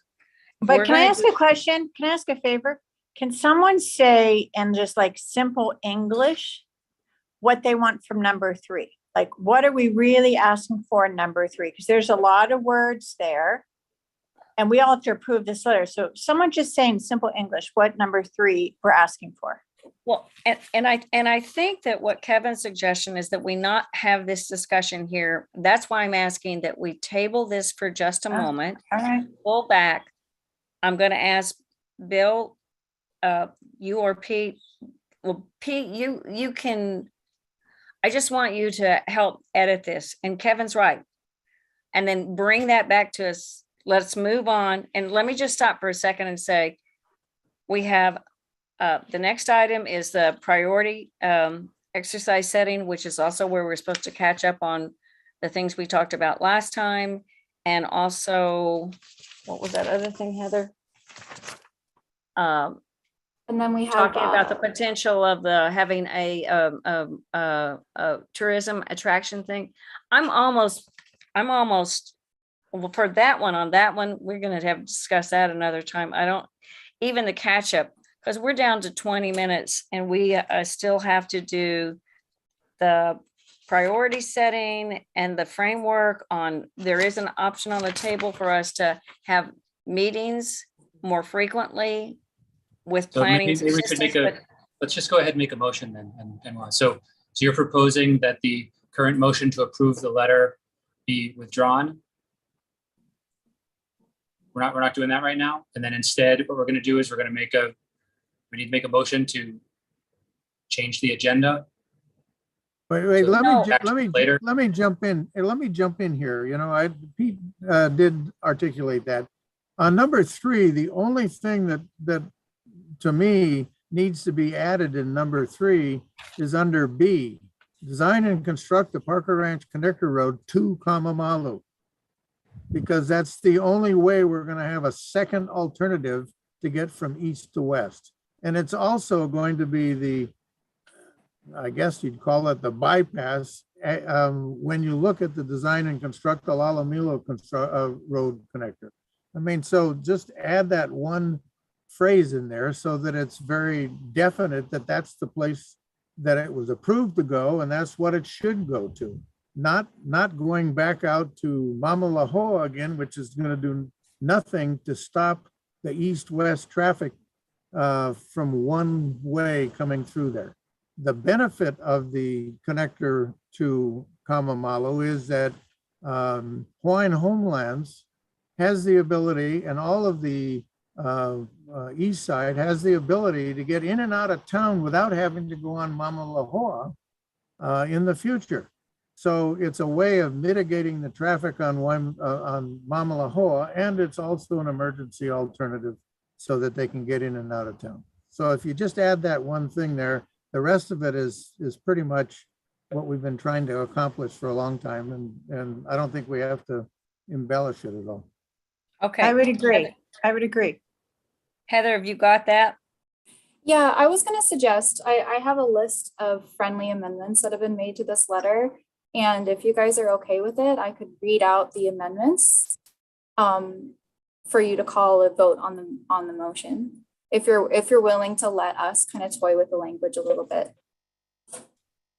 I want to add something to the list of your friendly amendments, which is this appears to be a prioritized list, but it's not a prioritized list. All of these items are of effectively equal priority. And I think we should make that statement at the beginning of the list of the items. So it's not misunderstood. Okay, we can also take the numbers Oh, you're off. saying, I got you. It looked like one was one, but it's not one. We in Or fact maybe got rid of bullets. one. The numbers are better Oh, because you I can refer see, to them easier when the you're talking numbers. about Let's it, just right? change it to bullets. The numbers make it easy to refer to it when you're talking to someone, right? Bullet Okay. number 2 in that item instead of, so, but just make it clear that it's their equal priority. So it's a sentence that goes in before this list says that these are listed numerically for easy referral, but they are not listed in order of priority. Or they're not prioritized from one to whatever. Is that what you're saying? Yes. Yes. However, the appropriate way to say it, but yes, they are of equal priority, you could say, right? Okay, so all right. Okay.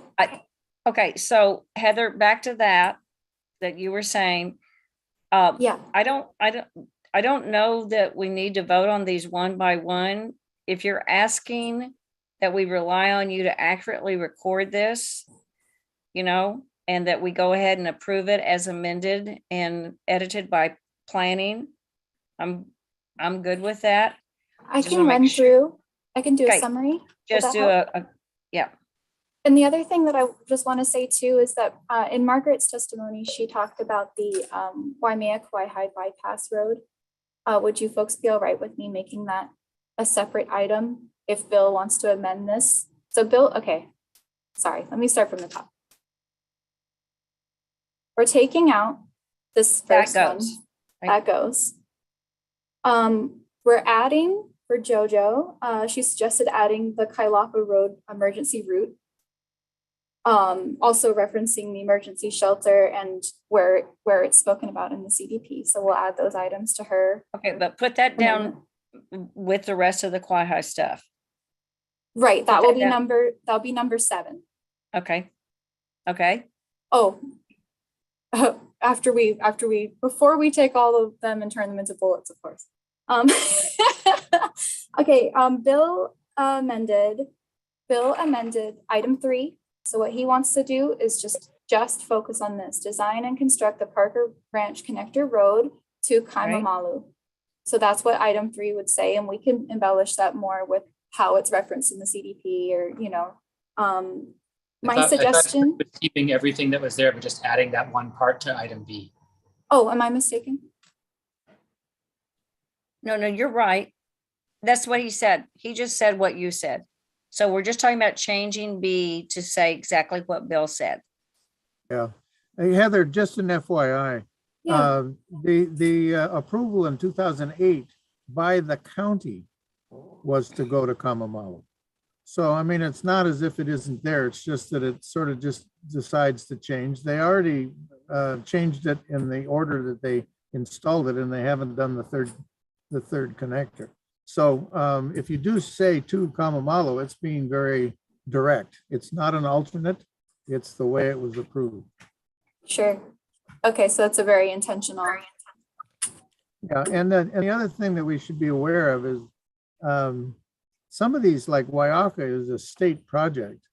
And we're trying to look at this from a county standpoint. And from a county standpoint, it's neat that there's going to be a Waiaka bridge that's going to be done. And it would be great if there was a Waimea-Kawaihae bypass highway and the Lalomilo connector road went on past, went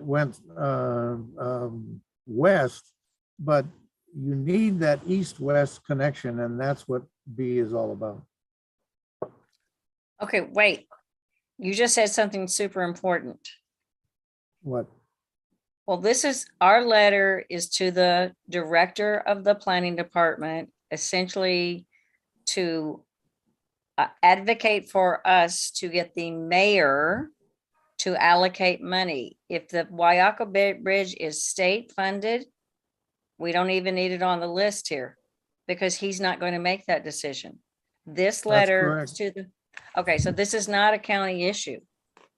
That's not a county issue. It's a state issue. So we should take that out. Yes. Take out number 4 because it's not even the mayor's Kuleana.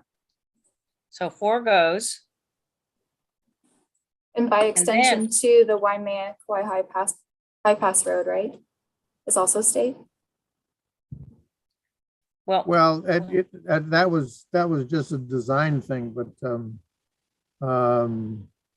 I don't know. I don't think that it's relevant at this particular point. Well, Margaret is commenting that she is saying that also we should take out D because that is also state, and that it's not this is not something the mayor has jurisdiction. Margaret, am I hearing you right, reading you right on this, your chat thingy? Okay, she says yes. Okay. Okay, I agree. Take out D. So now we've gotten this down to, we're changing B, we're keeping A, and we're keeping C. Am I correct? Yes. Okay, so let's just go after this. And you guys, my only anxiety is that it's, if you are comfortable going past 7, I'm gonna stop sounding like a crazy woman any minute. But we're gonna have, we haven't even done 2 other things, and not to mention the election, because we need a chair and vice chair for next meeting. Well, if you go over, we just if you go over 7, then we'll just make you the chair. Ha ha. Okay. Very funny. So shall we go over the list again and then? Yes. Yeah, well, okay, go. Okay.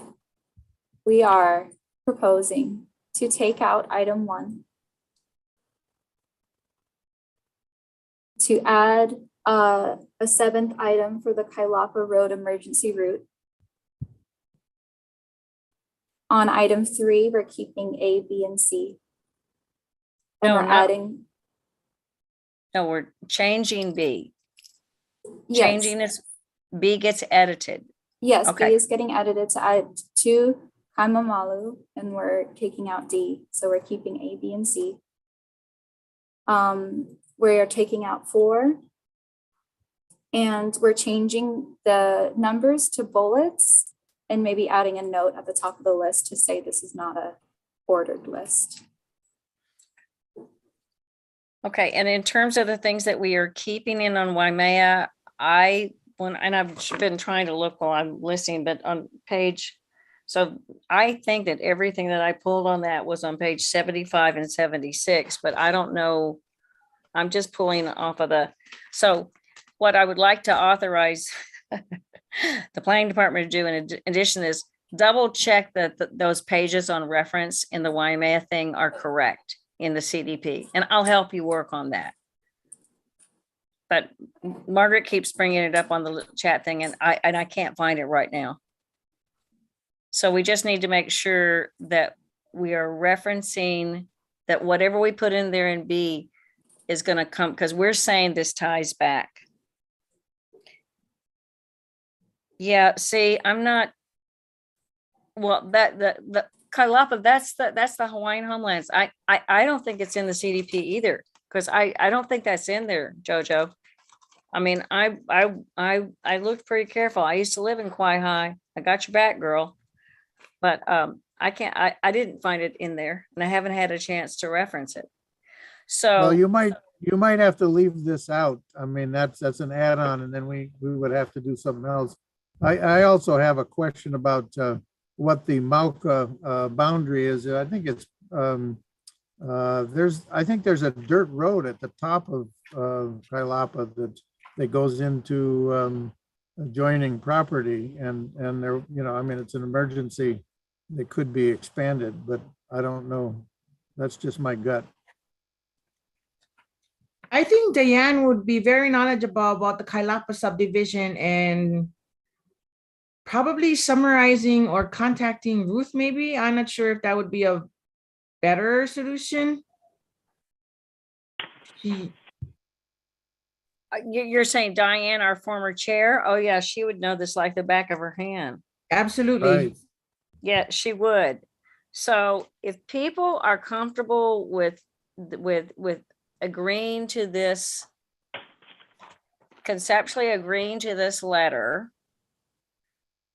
making the changes we've been discussing. And so also don't forget, Heather, at the beginning of this, Kevin's point that these are numbered for easy reference. What they are, I believe it was they all carry equal priority. Was that what it was, Kevin? Something like that? Heather proposed saying it's not a prioritized list and just changing it to bullets, and it's a minor matter. So I think we should just move on and keep her edit. Okay. It's fine.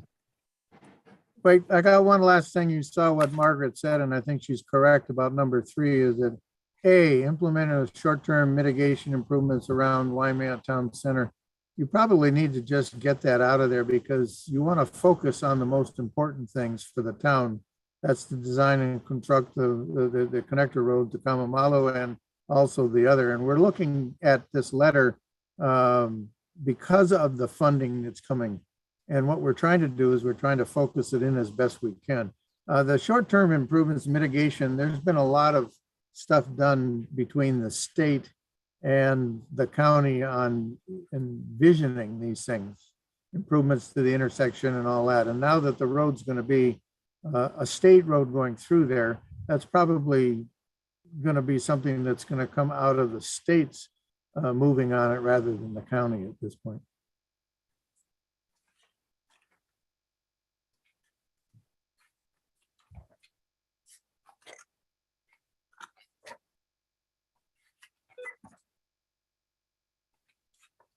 If you guys can get to that particular one, and we give the ability for number 7 to be sort of looked at just to make sure it's in there. I'd like to make a motion that we approve the letter with the amendment. Yeah, and Jojo, we're gonna have to double check that because I can't find it here right now, and so motion's been made that we accept the letter as we've discussed, giving. I second it. I second. Okay, and we got a motion and a second. There's already a motion on the table. We just need a call for a vote. As amended. Thank you. Do As we need to amended. amend the motion? I'm sorry, I didn't Do we catch that. Do we need to amend the motion to add the amended? Sure, if that makes it more, if that, makes it make more sense to everybody. And I can help with making the amendment since I have my little list here. Make a motion to amend the motion on the table to also accept the amendments that have been made during the discussion. I second it. Excellent. Okay, now I'm going to call the question, people. All right. We have to vote on the So- amendment to the motion and then vote on the motion, right? Okay. So I'd like to, all in favor of the amendment to the motion, say, raise your hand, please. Oh, you Aye guys from- have to, I'm so sorry. The sunshine law, you need to do a roll call vote. Okay, like I said, Bill, how do you vote? Yes, Okay. Scott, how do you vote? I'm gonna say present. Okay. This is just Kevin, how amending do the you vote? motion. Yes. Okay. Karen, how do you vote? Yes. Tristy, how do you vote? Yes. Pete, how do you vote? Yes. Okay. Ruth, how do you vote? Yes. Okay. So we have, what is that? 5 yeses and 1 present. Is that how you say it? So the motion carries. Okay. All right. Now we're going to vote on the original motion, right? To adopt this and send it to the planning director with adjustments by county planning, correct? Right? Okay. So all in favor of sending this letter to the director, please raise your hand. Okay. Ruth, you have Pete? to do a roll call vote again. I'm sorry. Oh, Heather, I'm sorry. I thought you were my friend. Okay. So Pete. Aye from Pete. Okay, I from Pete. Tristy. Yes, from Tristy. Okay, Scott. I'm gonna do present again. I Okay. really need to understand this a little bit I better. completely respect that. That's 100% good. Kevin. Yes. Okay, Karen. Yes. Bill. yes, Ruth. Yes, here we go. Okay, so that was a whole lot of yeses. 5 yeses and 1 present. Okay, so the motion carries. I'd like to move on to business item number 3, just as quickly as we possibly can. And I also want to know, okay, if everybody's good, so we have, can I just suggest that we jump the election to make sure we have time for that? Can we just okay. Which of these things is the highest priority, 3 or 4? I'm talking to planning right now.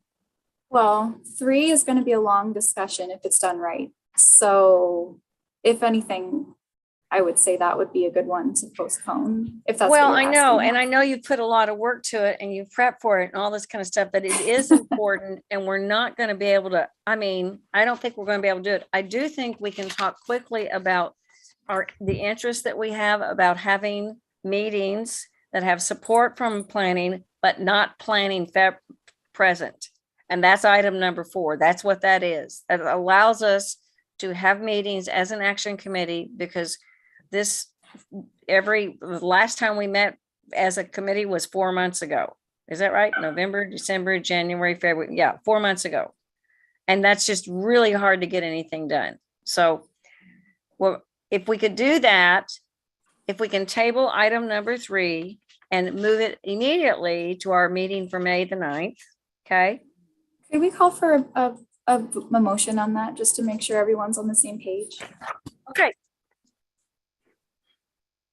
I can't make the motion. I'll make a motion to for number 3. Oh, yeah. I'll make a motion to move agenda item 3 to our May 9th meeting. I second the motion. All in favor? Oh, wait, was there any discussion? Okay, good. All in favor? Okay. Aye. And that's all 6 of us. Okay, very good. So the motion carries. 3 is tabled. Let's go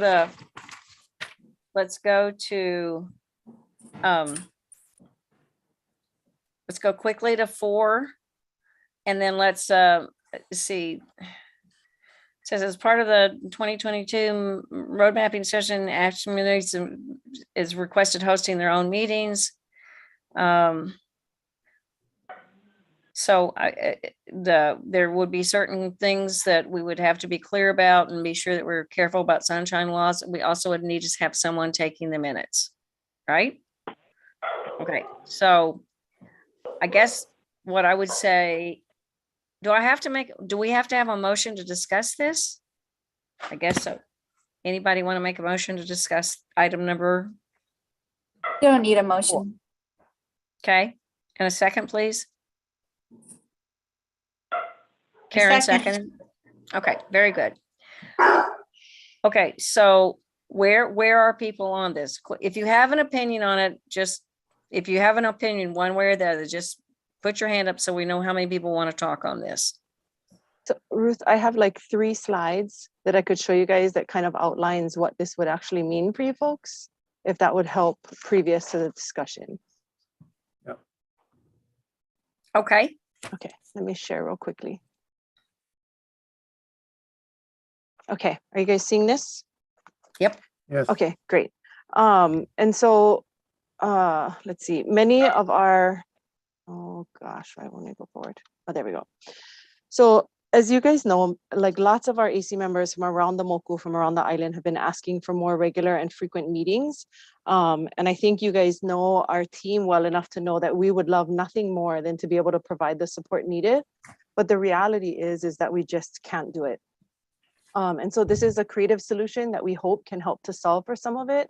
And it's a middle ground of sorts is what we're hoping for.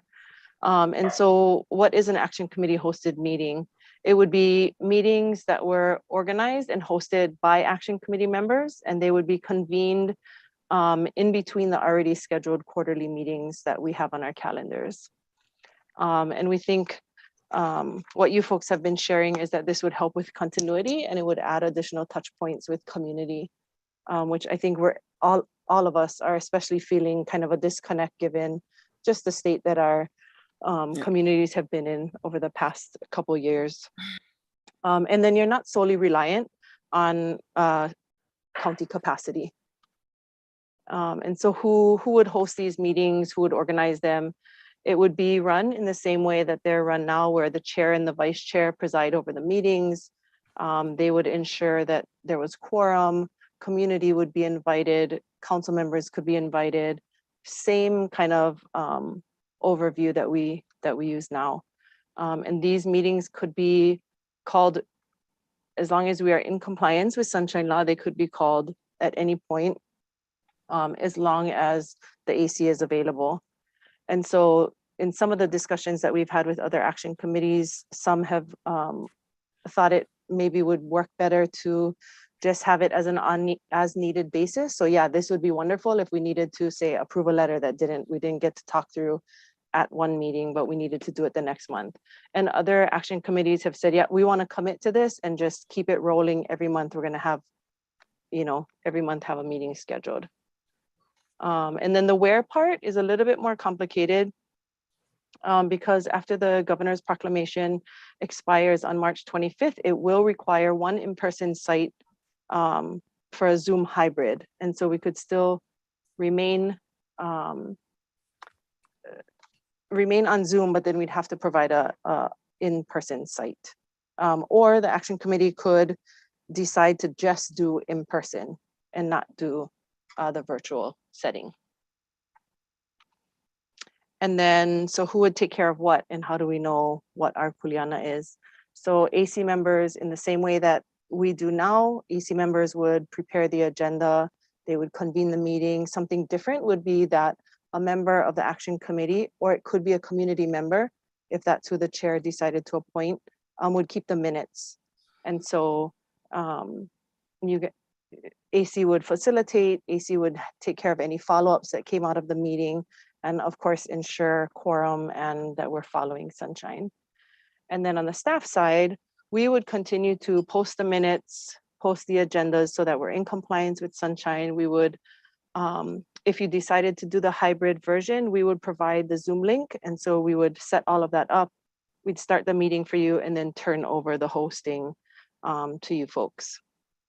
We would still help to make connections if there was a certain community member or agency that you folks were trying to connect with to get an update from. We would still help to facilitate those connections. And we would certainly still share the agenda through our mailing lists in community. And then the expectation of community is the same. They would register for meetings and attend. participate in investigatory subcommittees. I'm sorry, I forgot to take out the RCA, but participate in investigatory subcommittees, and then to Margaret's point, apply for the action committee if they wish to play a larger role. And so that's just kind of the larger overview, and it's really just meant to kind of be a conversation starter so that you guys can get your wheels rolling and figure out if this is something that that you guys would be interested in doing. And then if it is, we would definitely do a more in-depth kind of deep dive with you guys. And we're not just throwing you guys out to the sharks. We would of course provide like templates for minutes and templates for agenda and all of that kind of stuff. So yeah.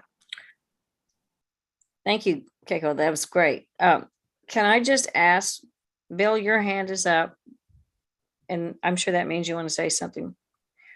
But I'm gonna. That was about 15 minutes ago, but that's okay. Well, take it down if you're not even. Well, we on a different subject now, brah. I have no idea where my hand is up because my hand is right here. Okay.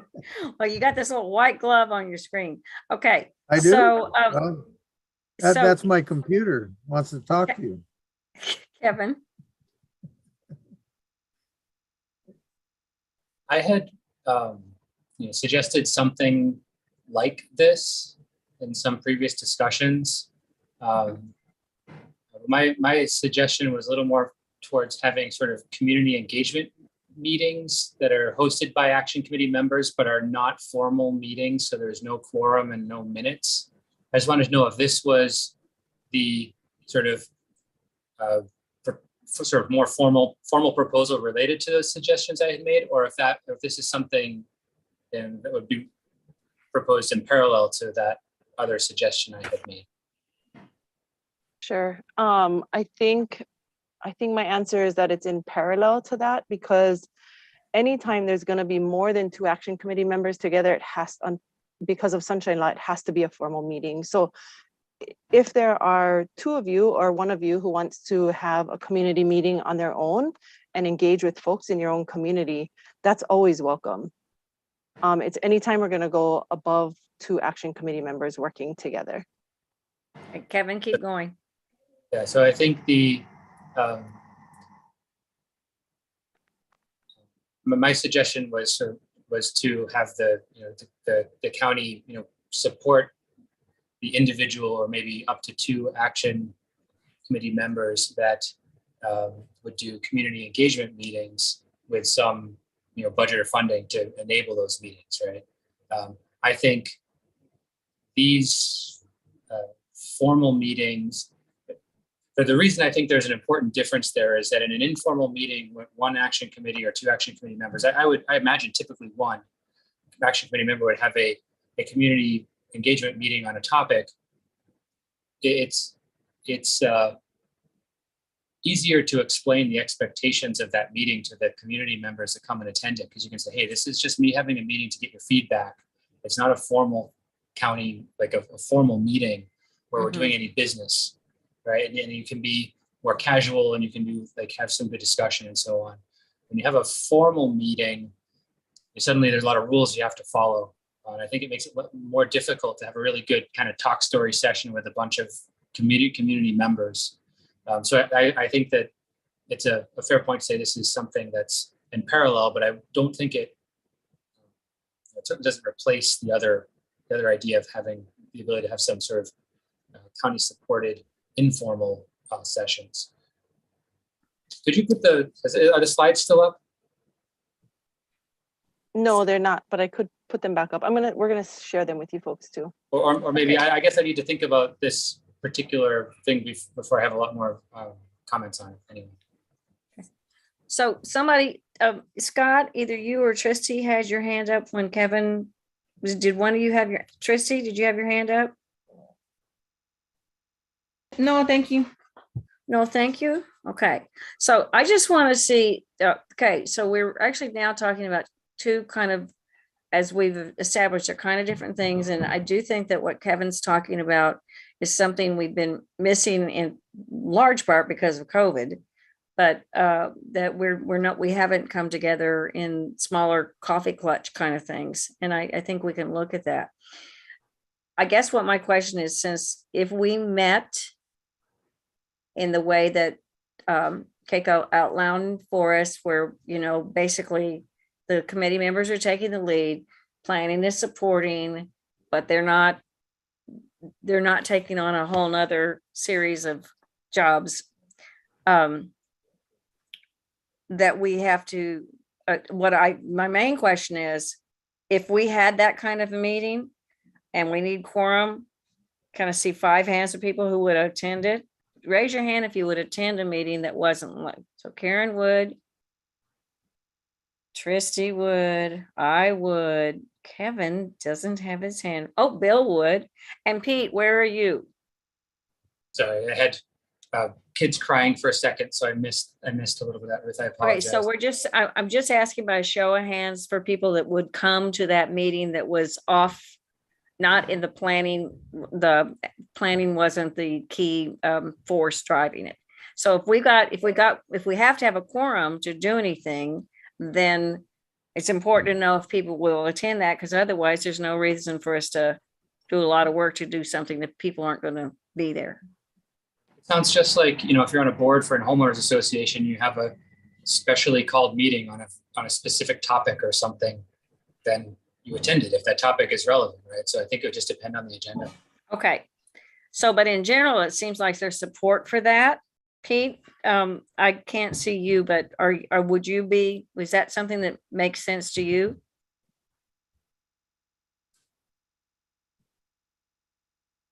Pete, are you there? Sure. Sure. Okay. So if we generally want to look at this, we don't have a meeting again until May the 9th. One of the things that I mentioned to planning department when I was not as tired as I am at the end of this meeting was that we do a trial balloon on April the 11th, which is the second Monday in April. And it falls in line with how we've been doing our meetings. I mean, and we can just, I'm sure that I will have a lot more energy about this after I've had my supper. But because I actually think it's a wonderful idea. I think how we've been operating is just really frustrating because it's just too sporadic. You know, we not only don't meet as much, but we also have included the 2 meetings a year that are island wide. And that just, I've learned to embrace that a little bit better, encouraged by my friend Tristy to stay open-minded. But I think it just makes sense. If we got the green light to go ahead on this, I think we should give it a try. So we either just leave this discussion. We make a tentative, I don't even understand how we would even, but I don't think at this point we need to make a vote or decide on a next date. Perfect. So I like what that we'll answer. do on our side, what we'll do on our side is we're trying to put together some resources and connect with Perfect. Corp Council, and then we'll put together a more formal kind of training. Okay, so we'll do this. We'll discuss this in May. Kevin had his hand up. Say that again. Kevin had his hand up. Yeah, I just wanted to point out. Thank you. Keiko kind of took care of it, but this would be something that would clearly be agenda driven. Like, we wouldn't just schedule a meeting on the calendar and then get together, see what there was to talk about. Right? We'd have to have a clear agenda ahead of time. I agree. But like one of the things that didn't happen this meeting that took up, that is something that needs to be, because partly because we're not seeing each other. So, but like in November, we actually went through each of the community areas and we talked about all this stuff. And then there's all these things that we were supposed to follow up in this meeting and we didn't even get to them. So even if we met to keep current, and it doesn't even have to be a 2-hour meeting, it could be an hour meeting, but for me, we're not having enough time to interface in a way that's legal for us to talk to more than one person. That's my big thing is that And Margaret will tell you, we met every week when we were doing the darn CDP. Because we met weekly. So, all right. So with everyone's approval, can we take this up in more formally in our May 9th meeting and then move on to item number 5? Yes. Okay. Okay, Here. thumbs up. Okay, good. So now item number 5 is when I turn this over, because the nomination and elections will be facilitated by the planning staff. And I'm turning this over to Heather. Mahalo. Okay, so let's see, let me get my bearing here. Starting off, we have received a couple of nominations, which I think we've emailed you about. We have a nomination for Ruth to serve as chair of the action committee. And the floor is open now if anybody else wants to make any nominations. Okay, I'm hearing none. And so we actually also need like a formal nomination. It can't just come from me. So I if nominate whoever- Ruth. Mahalo, Trustee. Thank you. I second it. Any discussion? Hearing none? I Move on. object. I object. Too late. Just You're roped kidding, in now. just It's kidding. too late. I'm lying. I want this job. I want this job. I want this job. I'd just Okay. like to add, Ruth, that I really appreciate your involvement with the CDP and the Action Committee and sticking in there and representing the communities, whether it's Waikoloa, Kauai High, Puako, and all your efforts putting forward and seeing your visions come through from the beginning and, being that committed, active community member. So thank you. Mahalo. You're very welcome. And your check is in the mail. Good job. And I second what Christy said. I second it. It was said beautifully. And again, I really appreciate it. So does everyone in Puako. Okay. All right. So Heather, you need to call a roll call vote. I'm just gonna keep quiet and hope that other people make comments. No. Okay, I'm gonna call the question and we're gonna do a roll call. So let's do it this way. Karen, Yes. you can raise your hand too if it's easier. Oh, yes. Yeah. And Pete, Aye. Tristy, Yes. Kevin, Yes. Bill, Yes. did I miss Scott? Scott, yes. Yep. Yes. Yes. Okay, and Ruth. Aye, Captain. Awesome. So unanimous. For vice chair, we've received a nomination for Kevin to serve as vice chair for the committee. Do we have any other nominations folks want to bring forward? I'd like to confirm the nomination for Kevin for vice chair. Mahalo, Tristy. Thank you, Tristy. Do you have a second? I'll Bill? second that.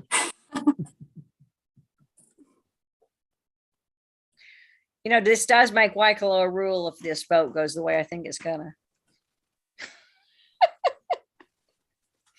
Okay. Shh. Any other discussion? Okay, I'm hearing none, so I'm gonna call the question. Karen, Yes. Pete, Aye. Tristy, Yes. Bill, Yes. Ruth, Yes. Scott, Yes. and Kevin. Okay. Awesome. Thanks, you guys. Fools rush in where wise men fear to tread. Okay. So now we're to for the agenda for the next meeting, we've already made the suggestion to take up things that we tabled in this meetings, which was both item 3 and 4, correct? 3 and 4. 3 is on the prioritization and 4 is on independently run meetings or whatever. Can I ask a question real quick, Ruth? If we're able to pull something together before the May meeting, would you folks be open to that? As far as a training? Oh, on the doing in our own individual Mhm. meetings? Mhm. Oh, I would. Independent meetings, I think is what I'm calling them or something. Okay. Okay, just curious, not making any promises, but just curious. Okay, so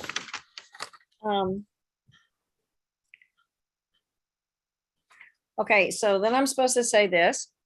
This was under adjournment. Before we adjourn, you'll see a link in the chat to feedback form, both on Zoom and YouTube. Please take a few minutes to fill it out if you don't have time now. It will also be sent out in a follow-up email.